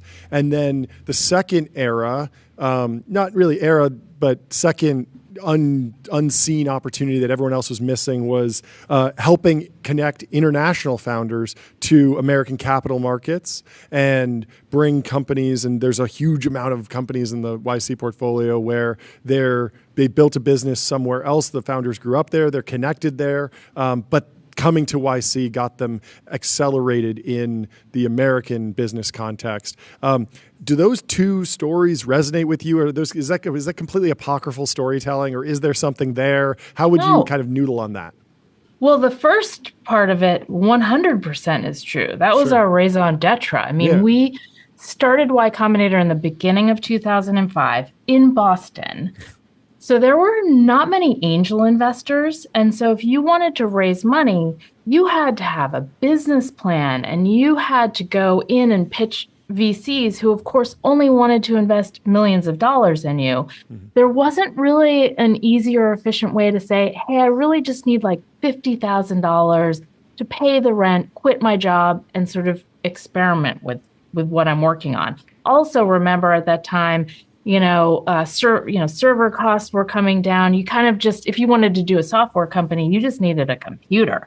Yeah. And so, Paul and I thought, we're in Boston here, MIT and Harvard. There's all these young super duper programmers, and they could easily start a startup now if they just had a little bit of money to cover their expenses, and someone gave them advice, and someone helped them with the really scary business things and legal things like incorporating the company. Because Paul himself was a startup founder, and he could handle, the big idea of creating a web-based application, but the thought of incorporating the company paralyzed him, kind of thing. And so we did all that stuff. And it was also a time where traditionally VCs would install like a seasoned CEO. They'd get the product going and say, well, you need someone to come in and run your business, which leads me to what I want to talk about later is the Founder Mode series that I've just launched like half an hour ago. They'd bring in a seasoned CEO to run the company. And we kind of thought, well, why can't the founder run the company?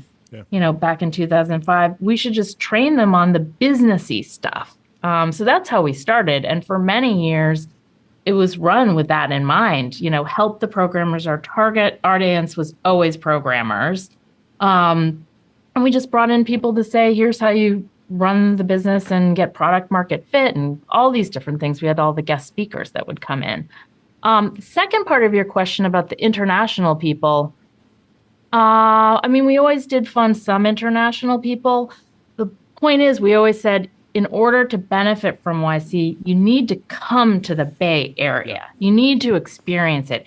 Even if you move back after the 3-month batch is over, you need to come here because the ecosystem here is like nowhere else in the world. Even if you lived in Chicago, we'd say, come, you have to come and be present at Y Combinator. Yeah. Did you guys ever explore, were you motivated to try to, I can't think of the YC of the UK, right? And you guys are there. I'm sure you have reasons why that maybe doesn't exist, or maybe it does exist. It just never broke out in a way. But was there always a commitment to San Francisco and not wanting to fragment kind of the magic of the Bay after you moved there? Or was there any... Yeah. What we always got was, why don't you have the YC of other cities, especially like New York? They always thought we were going to come to New York or Boston. Well, remember when we first started, Paul and I were bi-coastal. So we'd do summer sessions in Boston and Cambridge and winter sessions in Mountain View. And we did that for 3 years. And then when we had our first child, we had to choose. So we chose Silicon Valley. So we were always then in Mountain View. Why don't we franchise? Why don't we do YC in other cities? Because we want people to come to Silicon Valley or to San Francisco. Because like I just said, the ecosystem here is like no other. And they can do a startup in London. There's some startups that are doing very well in London, but I don't think we'd I think we need to be in we need to be in San Francisco. I keep saying Silicon Valley because I'm so old school Yeah, and I now it's live San down Francisco. there. But I'm sorry, it's San Francisco now. Yeah. Do you think things have changed with the Mountain View to San Francisco switch? I remember when I first went through YC in 2012, I was actually part of Imagine K-12, which then kind of merged in, and I was living with another proper YC company, and we lived in Sunnyvale in a rundown house. It was pitched to me. The pitch was amazing. They were like, it's just like the house in the Social Network. It's got a pool. It's got a jacuzzi. It technically had a pool. It was filled with algae. It technically had a jacuzzi. It was full of leaves. But what this gave us was the opportunity to basically just spend all day working because there was nothing else to do. So we weren't throwing pool parties. We were just grinding. And I learned Python and I learned C and I taught myself a bunch of programming languages and built a bunch of products. Everything flopped. It was a disaster. Eventually I learned to, do other stuff. But there was something about the monastic building in Sunnyvale that I really enjoyed. And I'm wondering if there's some sort of like defenses that next generation of founders who might be in San Francisco where they get funded with more money up front and they can afford a more distracting lifestyle. Like, is there any advice that you'd give for someone who can snap their fingers and be living in a nice apartment and have time to throw pool parties on the weekend? No one would ever take my advice. We've been telling for years, like, just stay down in Silicon Valley. Yes, it's boring, but you will get so much work done and you'll be so focused. Yeah. And I think people who've gone through YC in the old days would agree. Yep. But what did they do after the 3 months? They got funding and got an office in San Francisco and moved to San Francisco. So you can only, we're not going to be able to stop people. San Francisco's so much more fun and everyone wants to live here. And certainly all the young people want to live here. Literally, as soon as we raised money, we actually moved to LA, but we got a mansion in the Hollywood Hills and we're throwing pool parties constantly. And it was a mess. Well, you shouldn't be doing that. I know, it was a mess. This was Soylent. I'm now confused. How many startups did you do through YC? I remember Soylent. So Soylent went through in summer 2012. I was part of an Imagine K-12 team that merged in. So I became a co-founder of that C Corp and added to that cap table and board. But we didn't go through YC again. Sam said, like, you could go through again, but we were like, we could just raise a seed round. So we built that business. And then I started a second YC company, Winter 18, and went through again properly. So now I'm like officially a YC founder, not this like retconned fake YC founder that got Aqua hired in and given the title of co-founder later on. It was a very messy status. You're going to have to come on the social radars then, because I feel like I'm sitting here talking to you guys, but I have a lot of questions about your guys' lives. Yeah, It's well, come on. We've only done one podcast this year with Odd Lots. That was it. Joe, We'd be happy to anytime. Really? Yeah. I mean, when you're live 3 hours a day, it's really, really hard. And also, we both have young kids, and so the schedule requires like turning down just a ton of events, which has been frustrating. But I'm sure you're in the same boat where people invite you to stuff, and you're. How do you I used to turn down everything? Yeah. Would you have predicted back in 2005 that being a founder would one day be high status, something that young people like thought would be the cool thing to do? Yep. Or was that not on your radar, given at least at that time when it was hard enough to incorporate your business, much less build something successful? I think Paul might have envisioned it. I don't. Joking aside, I don't think so. I mean, it was such a narrow thing. Doing a startup was not the norm. Everyone either got a job in finance or went to graduate school or got like a real job. It was only sort of the weirdo sort of people who didn't fit in, hardcore programmers, that did startups. It just wasn't the normal option. And then when we came to Silicon Valley, there were more people that did it. And so there was this, then all of a sudden it didn't seem so weird. And when we first started, as you guys probably know, we only had 8 startups in the batch. It was tiny.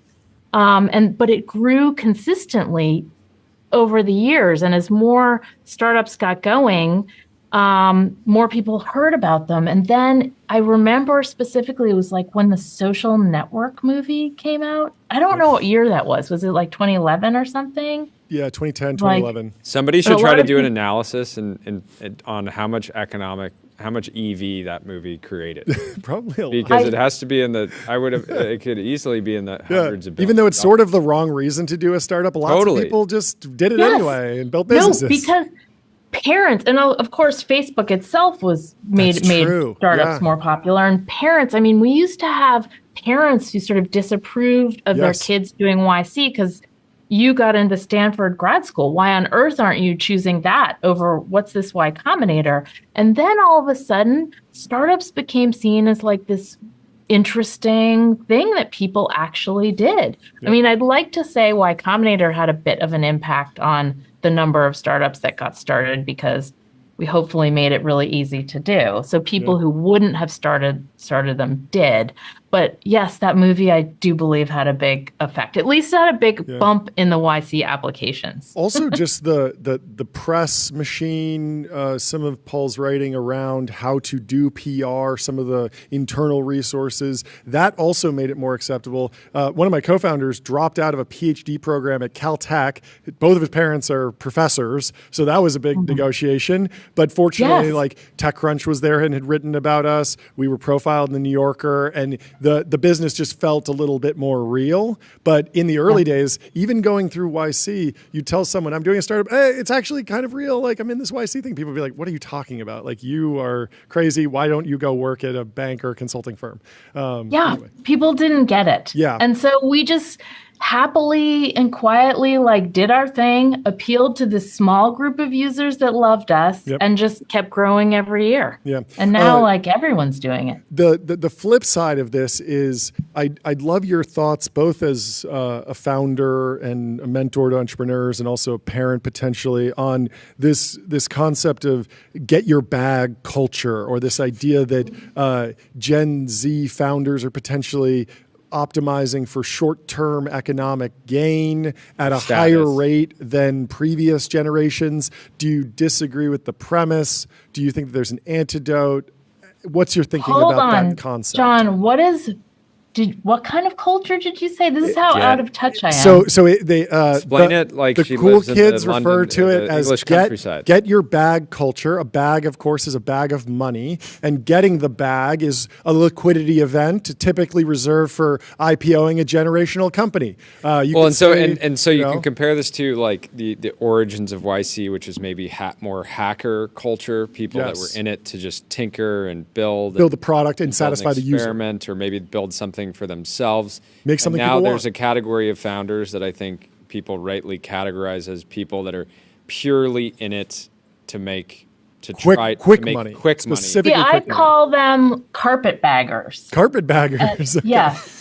That's like a really old term. But It still uses the term bag, so I like it. yes. I'll use it. Okay.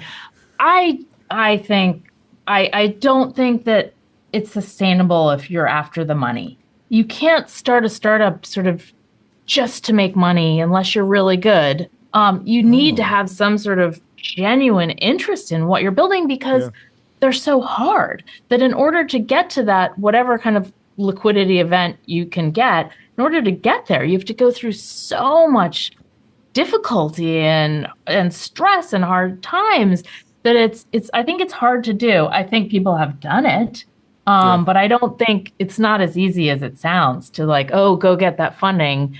And it's a long haul. It's like I tell people, you got to at least be ready to devote the next decade of your life to this. I mean, maybe you can have a liquidity event earlier than that, but I don't believe in that. How have you thought about like sort of protecting the YC brand over the years? Because YC has this interesting challenge where always orange, never red, never yellow. And I don't mean visual, but in the sense of YC now accepts hundreds of founders in every year that get the opportunity to be a part of this program and the community and the institution that is YC. And that ultimately creates people that love the brand, that promote the brand and all these positive things and become part of this community that is part of the value. But you also have to reject thousands and thousands of people every single year, right? People that don't make it in. And the dynamic... That's the hardest part of YC, by the way. The dynamic that I've witnessed is anytime almost every time I see somebody talking poorly about YC, it is somebody that won't overtly say that they were rejected, but I know deep down it's like you applied a couple times and you were rejected, and this is you kind of lashing out and rejecting this institution. And it's never the founders that actually went through it, right? I've literally never, a founder could go through it and say, oh, I went through YC, but it wasn't the reason that my company worked. Maybe you could make that argument. Or I went through YC and I didn't necessarily fully connect with my group partner, but I love the community, right? Like they always get something out of it. But it's this hard challenge of having to ultimately reject people that are a part of the community and the industry that you're in.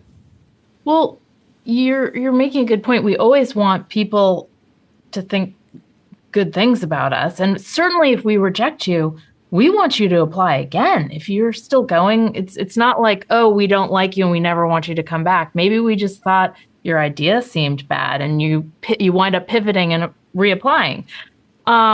I honestly think, I think we do a really good job advising everyone, even the startups that are failing. I mean, sometimes I used to kid Paul, like he was so devoted to the startups that even the ones that were like clearly failing and needed to just call it a day on their startup, he'd be like, no, we can make this work. Have you tried this? I mean, I really think our advice is exceptional. And anyone who goes through the program will think, even if my startup failed for whatever reason, it was still a valuable use of my time. And I learned so much. And I'm part of this amazing community, which just gets better and better because more people join.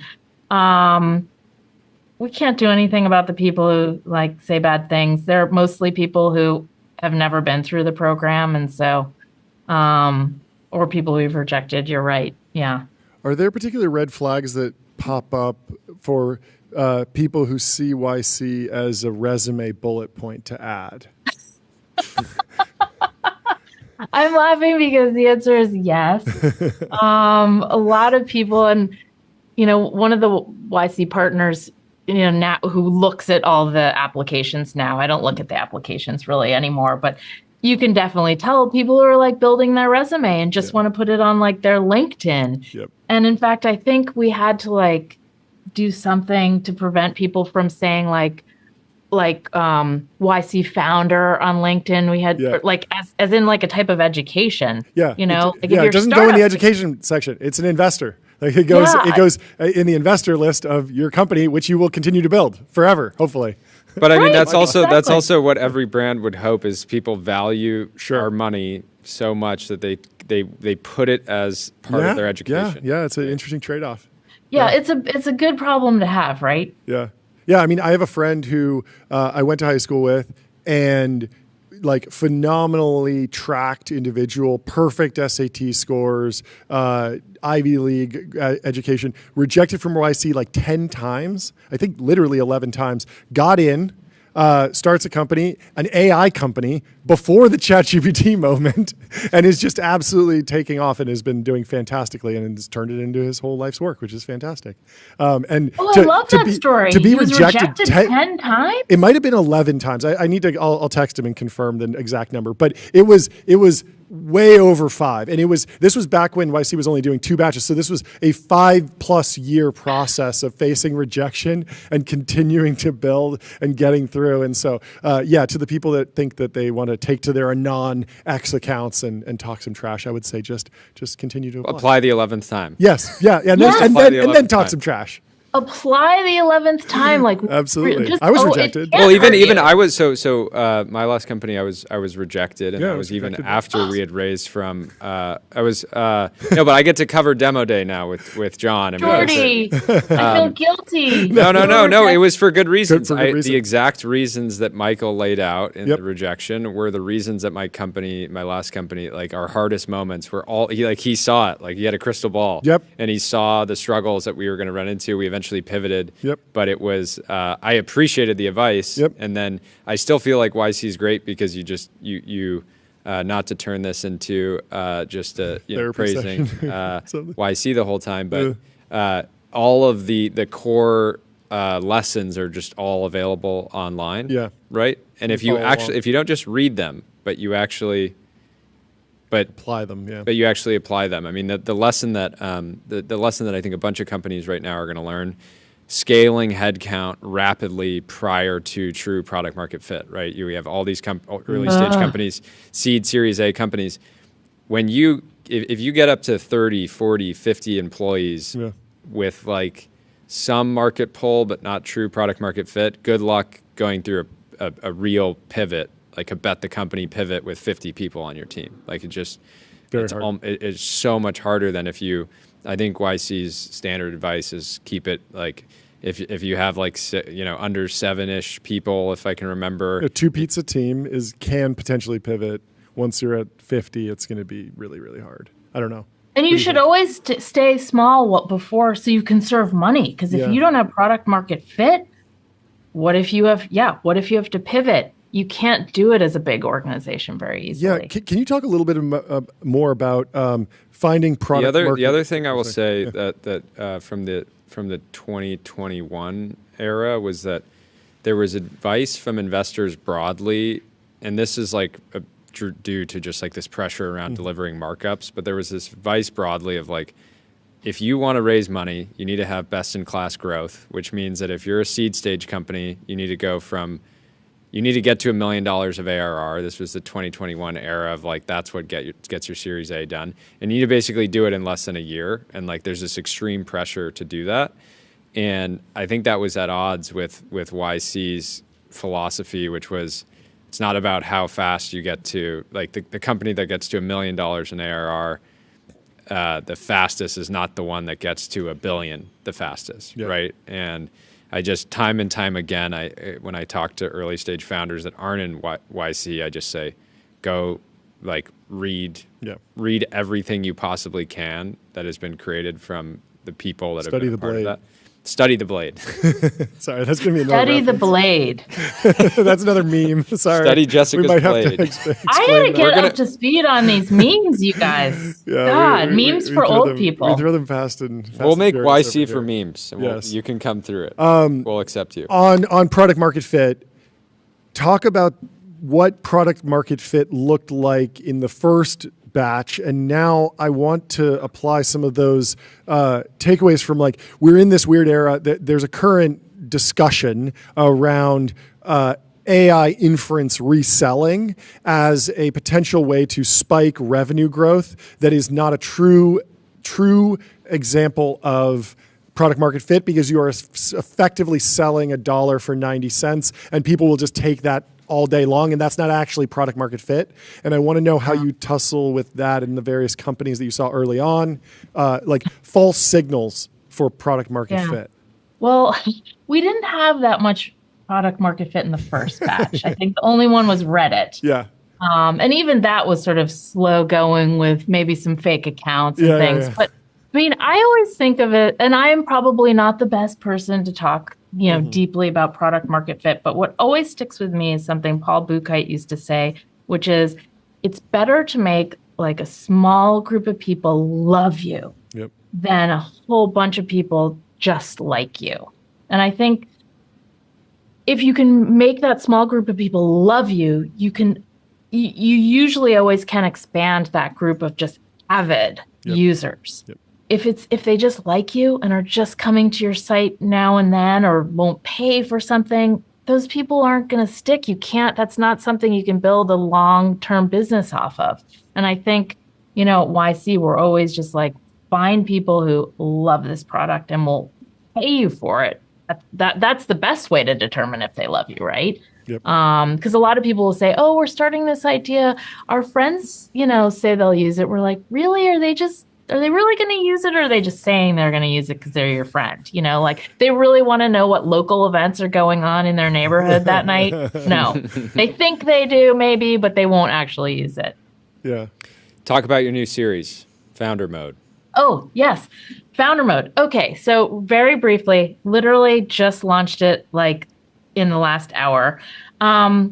So Carolyn Levy, who's our legal counsel here, we're co-hosts of the Social Radars, which is a podcast, and we interview lots of YC founders about anything. It's sometimes very random. Sometimes we talk about how they got started. Sometimes we talk about what's going on now. it's very unscripted and You'll and even fun. interview like a nonprofit CEO too, sometimes, right? Yes, we've had Edith from Nora Health was on it. Of course. Yes. Yes. So the only thing is we try to do YC founders. Sure. Although Tyler Schultz, the whistleblower at Theranos, was not a YC founder, Sure. but his episode is so interesting. But anyway, so we're interviewing YC founders. So last week, Gary hosted a Y Combinator founder mode retreat up in Sonoma Valley. And what did you just do? We have a soundboard. And one of the soundboard cues is founder mode in a very serious Quake 3 or Doom video game voice. Sorry to interrupt. Oh my God. Sorry to interrupt. No, I love that. So he had the founder mode retreat. And so Carolyn and I said, since everyone's there and we're thinking about founder mode, let's grab people and do very short interviews, like 15 minutes each, about what does founder mode mean to you and when have you had to do things like that? Because it all started a year ago when Brian Chesky gave this famous talk at our other retreat from last year. And I left with my mind blown. You just sat there for an hour, like with your mouth open, listening to him just go on, and this happened and that happened, blah, blah, blah, blah, blah, talking about how he was gaslit and all this stuff. And it was fascinating. And every founder in that room was like, gosh, I sort of have been secretly worried about these same things. So Paul then wrote an essay called Founder Mode. He defined what that means.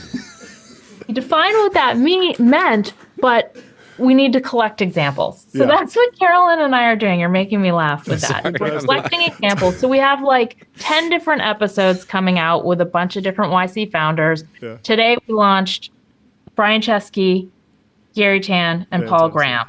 And then we'll dribble them out over the next couple of weeks. But it was really fun hearing these stories because there's themes that are similar, but everyone has their own different stories. Well, we like to collect KPIs around here. We have a tradition where we ask our guests to give us a number, maybe the number of years they've been in business, total amount of money they've raised, total downloads, or number of episodes that you've done for the show. Any number, and then we ring the gong for numbers.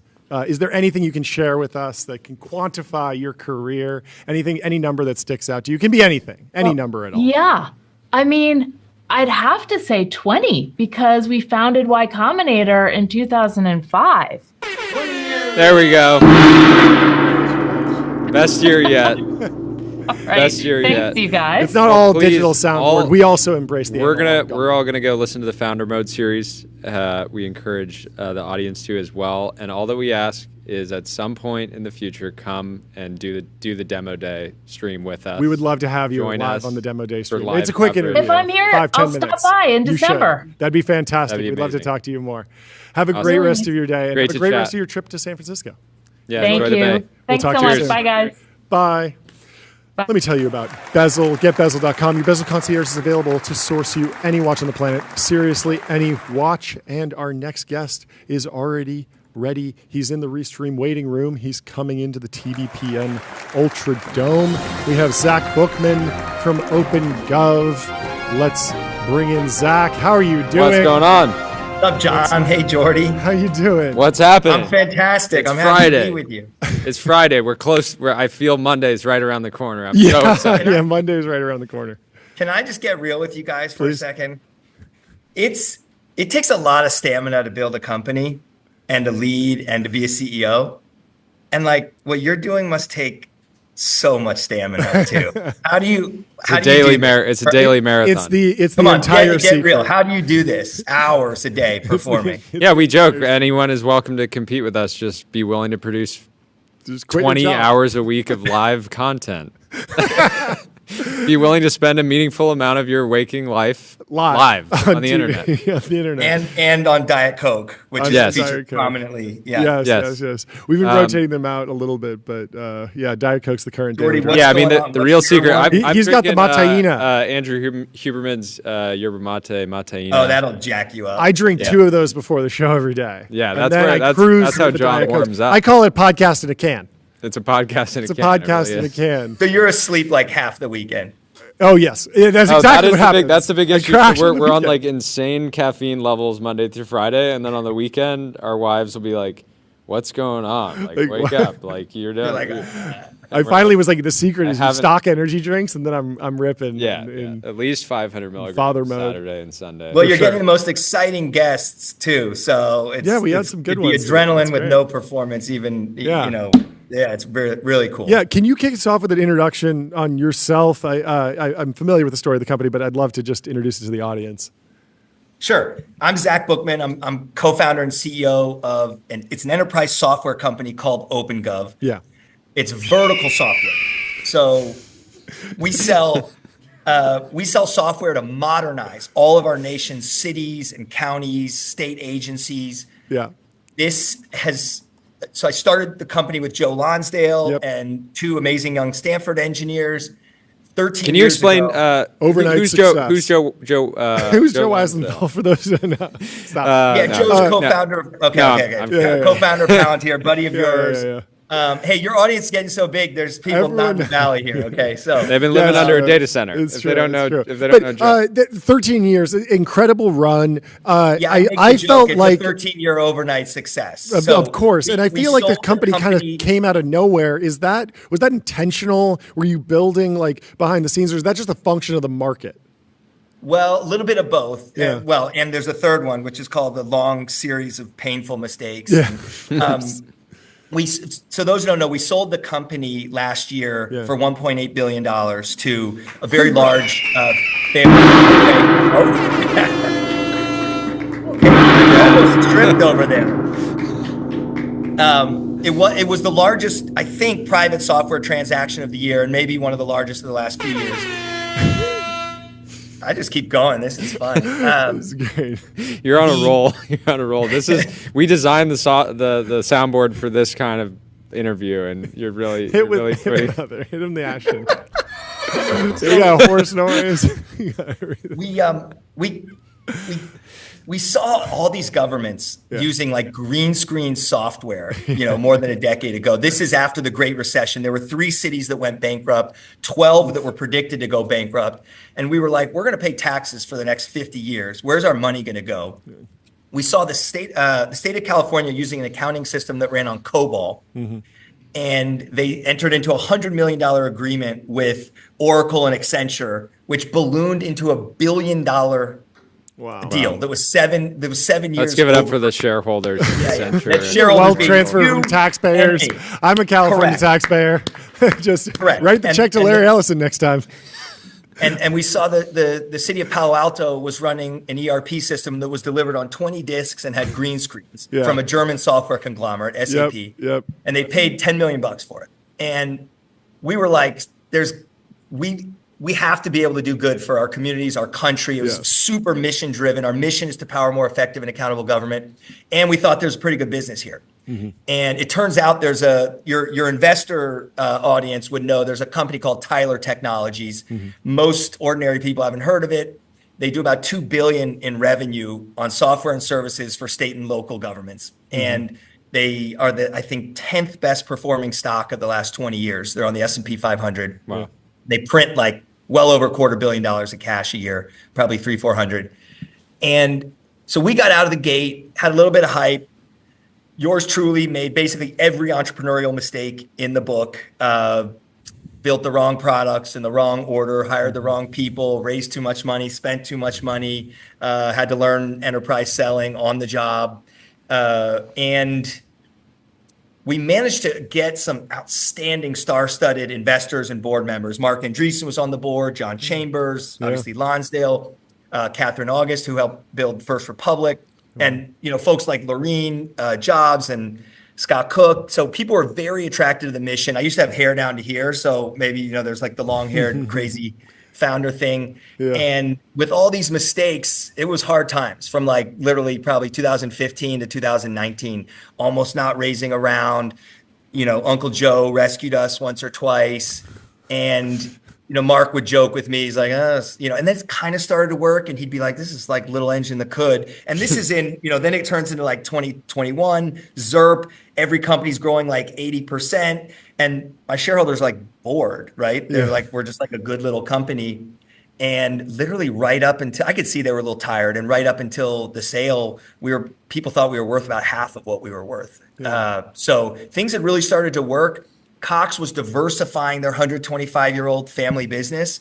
They do, a couple dozen billion in revenue, and are trying to move away from cable, automotive, and other businesses. And they said, we like government software, and we built a relationship over 3 or 4 years, and the company's actually accelerating now. So it's getting exciting. Incredible. What are some high level kind of, I don't know, contrarian insights or unexpected things that you could share about like lessons from the way the government runs? Maybe everyone thinks it's because of this, but it's actually something deeper. Just the way people understand the government, they understand it in one way. How has your perspective changed? Because you sit in such a unique position. One obvious, almost contrarian take is folks like us in particular, we love to sit around and bash the government. Oh, yeah. And, where's our money going? These idiots, the $10,000 toilet. Yep. Like many years ago, I did this with Calacanis, and he went off on it. And I said, look, what's ironic is we are the government. Yeah. He's like, what do you mean? And I'm like, you can raise your hand and go sit on the town council. Yep. Why don't you? Yep. It's a lot easier to complain. And the reality is, the people running our nation's state and local governments aren't all idiots. They're not all wasteful, fraudulent, and crooked. Many of them are accountants, lawyers, professional managers. They're actually working really hard day in and day out. They do it. They could get other jobs. Yeah. They do it because they want a mission and they want to help and they like being involved. And the problems are very complicated. And they're regulated like heck by you and me. Mm-hmm. Every time there's a little scandal, and there's plenty of scandals in companies. We know this. But every time there's a scandal in the public sector, we put more regulations on them. So we complain about procurement, we complain about their actions, and yet we govern them. And they have to follow the rules that we set. And so what we're actually complaining about is our political culture. It's not the administrators and bureaucrats that are in our government.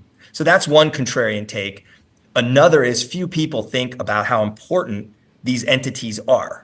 We want to talk about federal government or international relations or security or what have you. And the reality is most of your services are done by local and state governments. Literally, the roads you drive on, the water you drink, you flush the toilet, flick the light switch on, all of this stuff is typically done by local and state governments. And we rarely think about who we're going to call in the middle of the night if someone's breaking in. And are they well-resourced? Are they well-trained? Are we interacting with them? Are we governing them correctly? So I don't know if that's another contrarian take, but it's like, this is really important stuff. It's super mission-driven, and it's got to be right. And they operate in glass houses, and we all get to throw stones at them all day. Could you imagine running a company if you had to, every little piece of software you wanted to buy, you needed to have it approved by your board? That's an example of a rule. We put on our local government, if it's over 25K or 50K, make sure we get to It's hard enough to get your board to look at your board deck. Mark Greason would laugh me out of the room if I was like, I need to upgrade Salesforce and, can I have 80 more K to give me a break? Are you the CEO or not? Yeah. But we don't give those authorities. How have you thought about maintaining this, the culture of open gov, which feels like, it's Silicon Valley take on the category? How have you thought about maintaining and kind of like figuring, because I think you went in, I'm sure, early days, bright-eyed into this business, being like, we're going to fix all this stuff. It's going to be like, we're just going to move fast and make things. And then I'm sure you were kind of battle-hardened by the reality of building and selling into these types of companies. But now, post exit, you want to maintain that original kind of like spirit. Yeah, there's a couple things. I mean, we started early, and there were a few important insights. One, we're apolitical. Mm-hmm. Our customers can do the politics. They got to fight in the arena. We provide technology. So we're here to support. We make them the heroes. Number two, we never play victim. It's a very hard business. Yep. It's a get rich slow scheme, as I sometimes joke. And if we, can't get a sale over the line or something, a wrench is thrown in, it's very easy to be like, these people are idiots. They're so dumb. They don't get how good we are. And I cut that off at the knees, like literally in 2012.